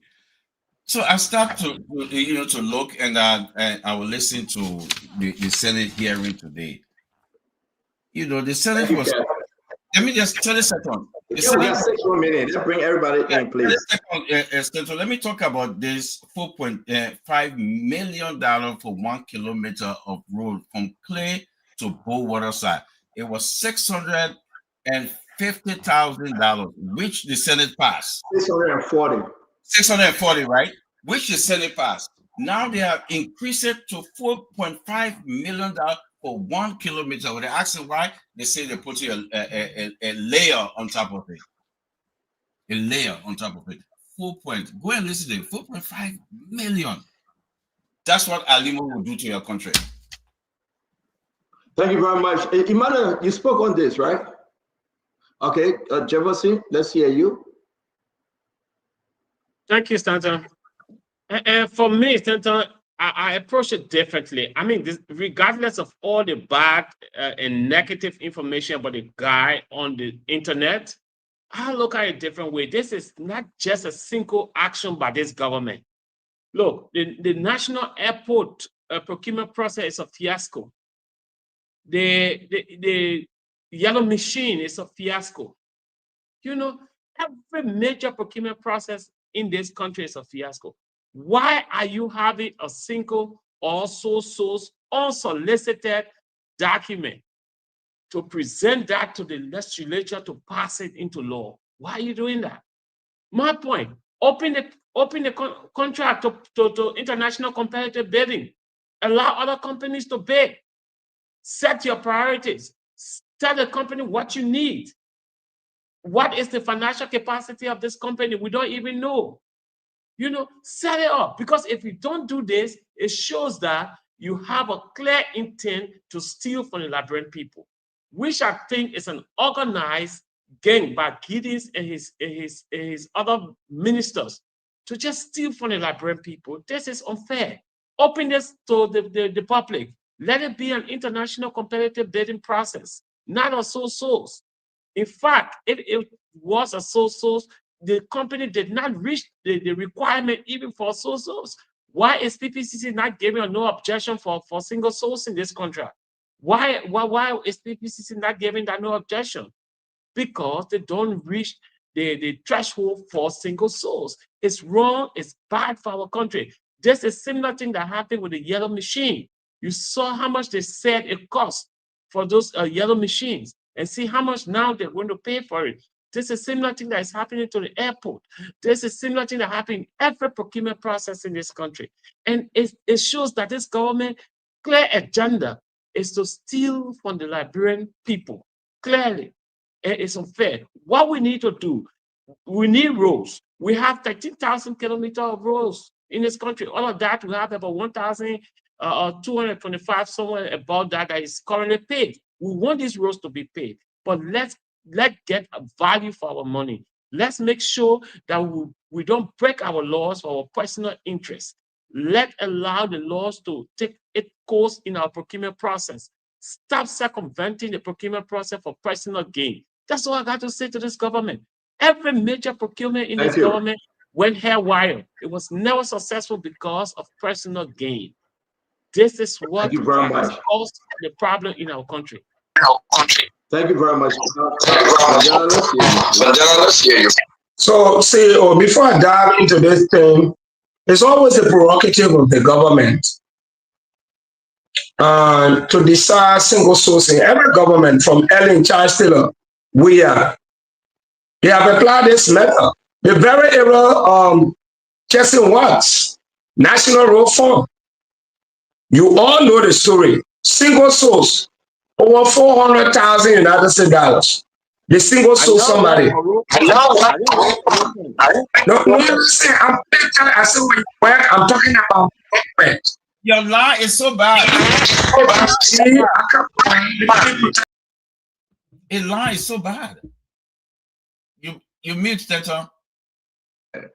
I don't know. The man line is bad. I hope you can get us Starlink. Fubi, can you come in? VP, if you can hear us, your line is terrible, VP. Seriously. Yeah. So for me, my point, I agree with Emmanuel and Rosso on the issue of the liberalization, and we should start looking at how we can build Liberian companies. I know that a lot of Liberian engineers. How can government work with them to build them up? And that's key. That's how we help to solve some of the many problems. If other countries around have built their own local engineers, and we have to use them to come to our country to build our roads from whichever country, Sierra Leone, you say Germany, China, or Japan, or whatever. Liberians can do the same. We have brilliant guys in the country that understand some of these things. We need to start empowering them, and government should be the force behind that, because you must say they don't have the capital or access to be able to run some of these things. So government now should step in to help to build them up. The more we support Liberians to rise up and step up to the task, the better it is for the country. So we should start looking at it from that angle. And so I don't have much to say about the Sierra Leone guy. I don't know his whole detail, but I think government also needs to do some good background check before awarding contracts to people. It's good to check their previous work that they have done in other countries and see the standard to which they perform. But we should focus now on how we can build Liberians. The liberalization policy is something that we should focus on. And I think that's something that we should all push for. Thank you. Thank you very much. I hope you guys be able to tell VP that we didn't take him out. His system is so bad, it's horrible. Brother Kanye, you in Liberia. You used to work at the Capitol building. I don't know what you still do. What are you still working at the Capitol building? You have lawmakers who you have a special relationship with. This thing ran through the House of Representatives on a 400,000 G. We didn't hear anything more about this nonsense that we are talking about, concession. Call one of your lawmaker friends and ask them for the document. Don't come on the show and tell us, say, we're gonna go find the document for you. You are centrists. Behave like centrists. You're in Liberia. You can walk in any one of those offices. They respect you. Thank God you're a member of SPOON now. And use your Freedom of Information Act if they fail to give it to you. You're a lawyer. You know the terrain. If you're still a chief of staff or consultant with the Public Works Ministry or National Road Fund, ask Guinness for it. He's a chair on the board to National Road Funds. Ask your little sister, the director at Fisheries. Ask your lawmaker in whose office you work. They will give it to you. You've been dishonest on the show to tell us that we should be the one to fund it and fill you with information. And if you have not read the document, don't say that some of us have not read the document. It's a big document. But at least we have gone through it little by little, and we'll finalize it, and we'll tell the Liberian people the truth to this document. It's a corrupt deal. So every day you come here and say, Stanton, that you can bring document, that you can bring document. My friend, go look for the document too now, your own spoon. Make us proud of your contribution and your involvement. So, ladies and gentlemen, I will say to you, this issue, this document, this deal is a very, very bad and wicked deal. It's very wicked.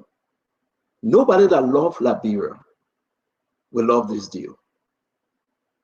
But here's the information. Like I said, 400,000 went through the House of Representatives. Everybody on the show, these allegations, our friends and brother in the lawmakers, at the Capitol building, they need an answer for it. These are huge allegations. 400,000 went through the House of Representatives. Answer the Senate. We get the Senate on. This company is very close to Senator Prince Moi and Mama Kabelete. This is a flip of the yellow machine that were to come in the country on $80 million, while people are happy to get a cut. This is just a simple flip. These people will never, ever get tired till they get the $80 to $100 million. They are not in government for nothing. Then you say, why Stanton always beat on the government? Because this is the rubbish that we beat on the government for. They tried an $84 million project. It didn't work. Now they're trying $364 million project. They will either say, no, got dry. Before you make up your mind, I can guarantee you that road will not reach anywhere. We'll be talking about reallocating funds. You got forgetting the Royal International Highway Road, the East International. How soon? Oh yeah, the road will come with toll booth. People will pay toll. The road will come with road fund. You got forgotten. It's just 28 miles though. They complete the 28-mile road.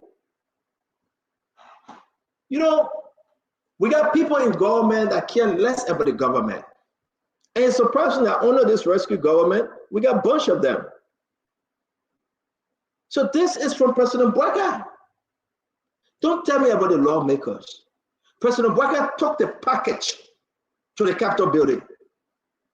The Liberian people should understand this is, again, like the Oranto deal. This is President Bouakai carrying it to the law. So President Bouakai himself, you ask yourself the question, is he here to rescue? Let me say something. People say, oh, CEO, CEO, you want to kind of run for offer like, bro, CEO, you want to do that with my people? I would talk.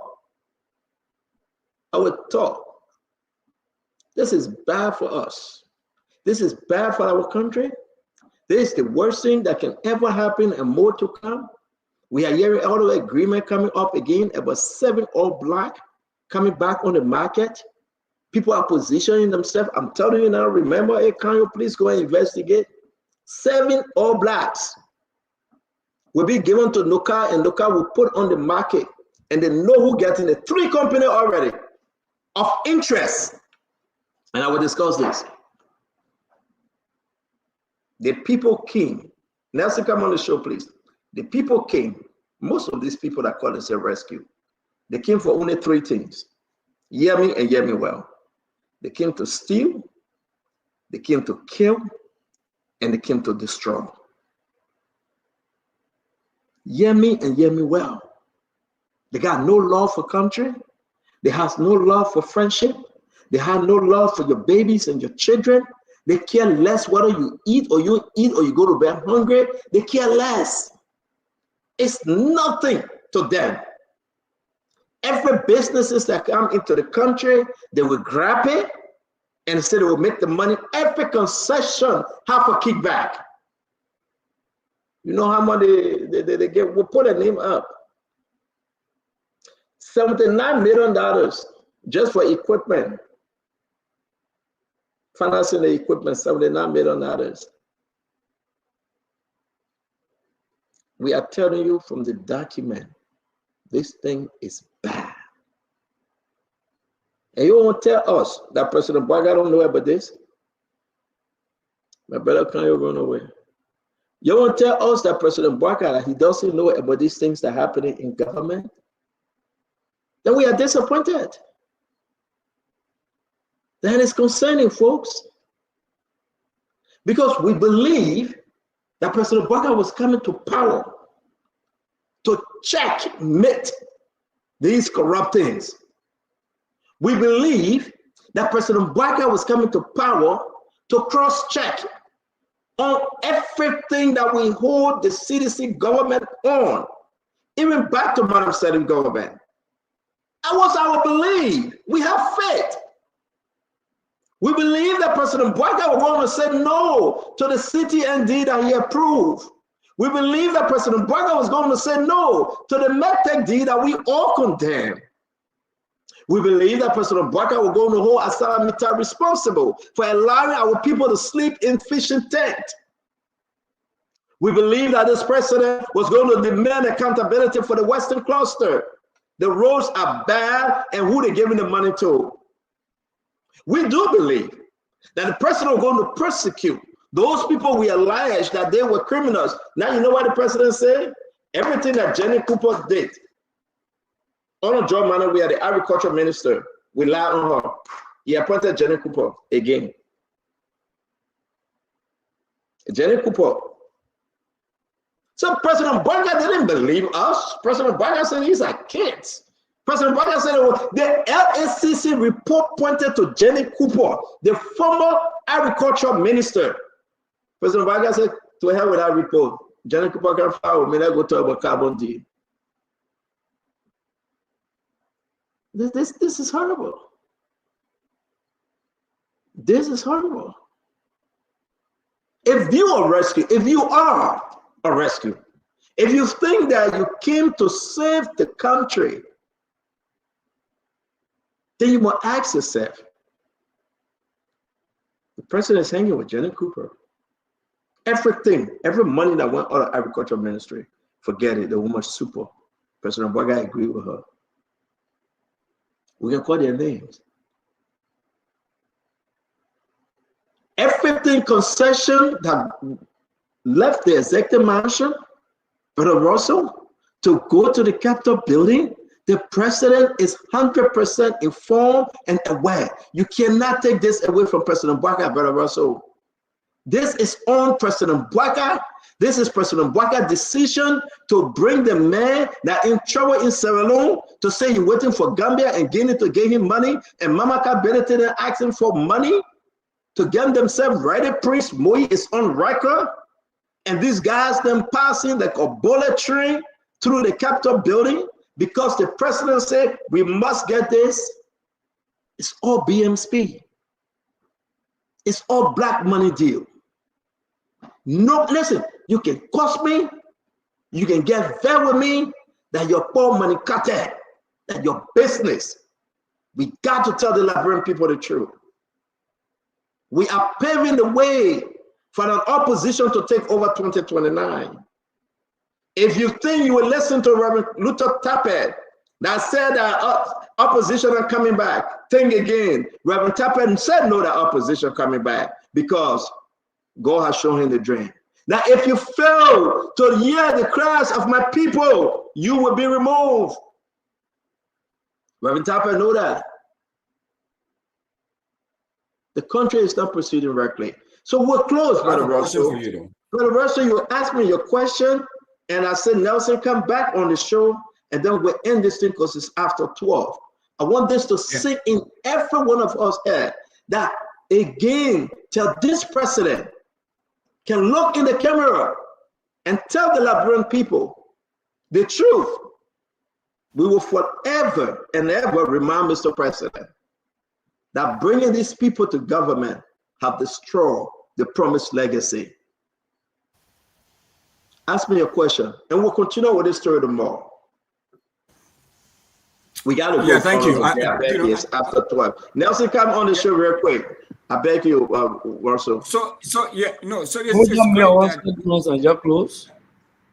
I beg, I will give you time, Greg. I'll give you 1 minute, but nobody else because we got to go. Russell, yeah, please. so, no, yeah. So it's great But that if Grace speaking, and then we can get the 30-second issue. And Russell, your question. Wait, let please. me ask my question now. Yeah. So my question is to you, Stanton. So again, you're on fire.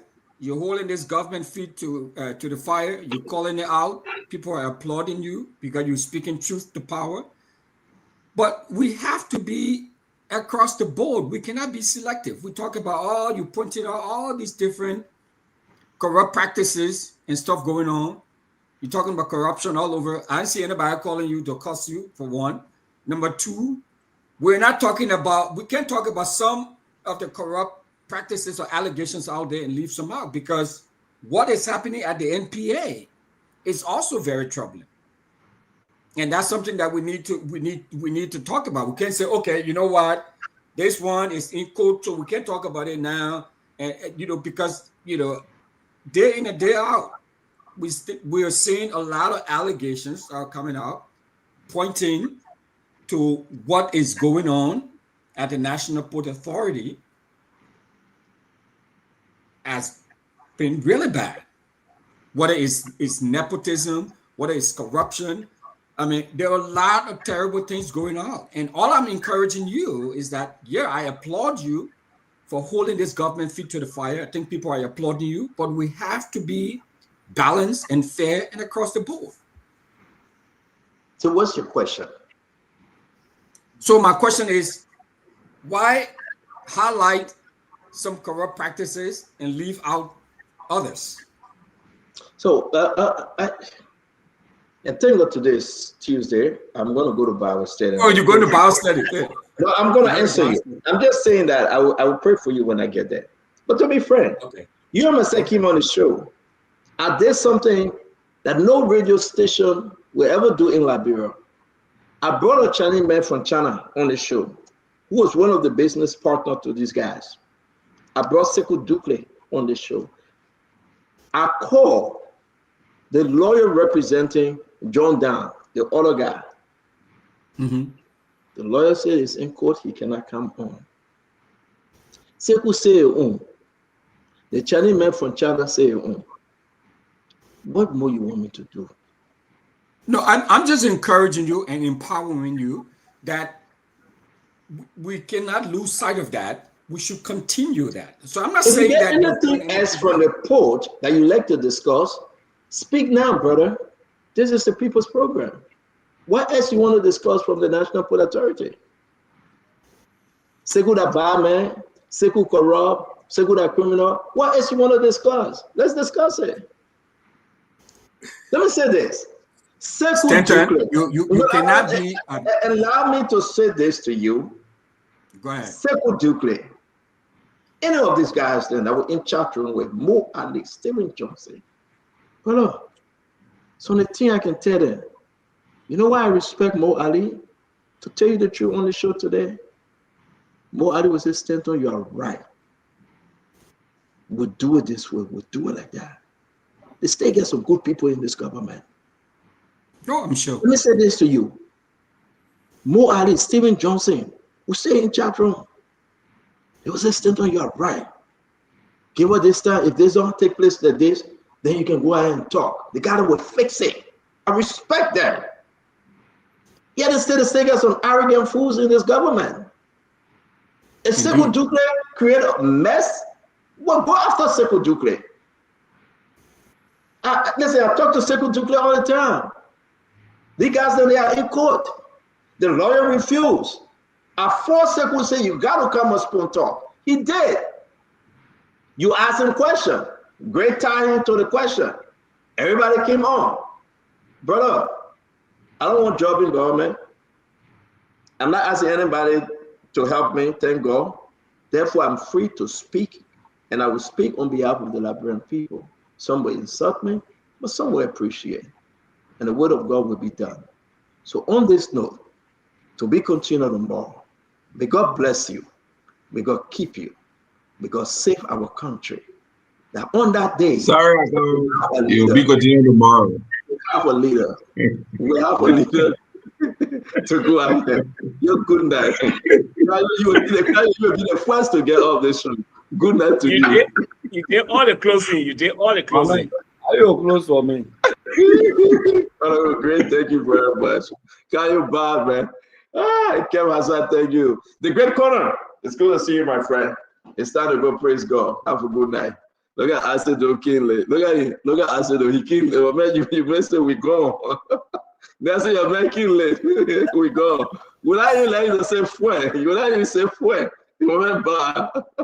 That's it. Thank you very much. We appreciate you. Have a good night. And yes, indeed, it was an interesting show. To all of you, we say thank you. God bless you. Come back again tomorrow to be continued. Have a wonderful evening, Nelson. Yes, Good sir. morning at your end, Nelson. Thank you very much. Okay, sir. You too. Yeah. Well, thank you for being with us tonight. We appreciate everyone. Thanks to the many of you who always engage in the comment section. We appreciate thousands of you who listen to the radio tonight. Thanks to everyone who shared the program.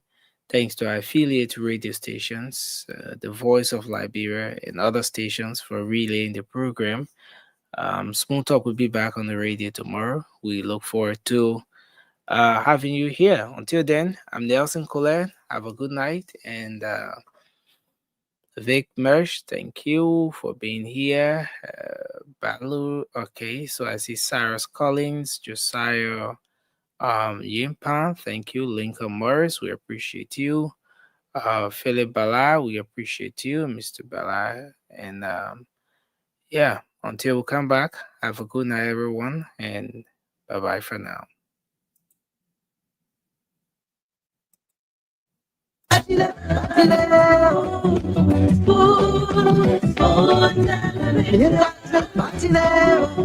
Sport.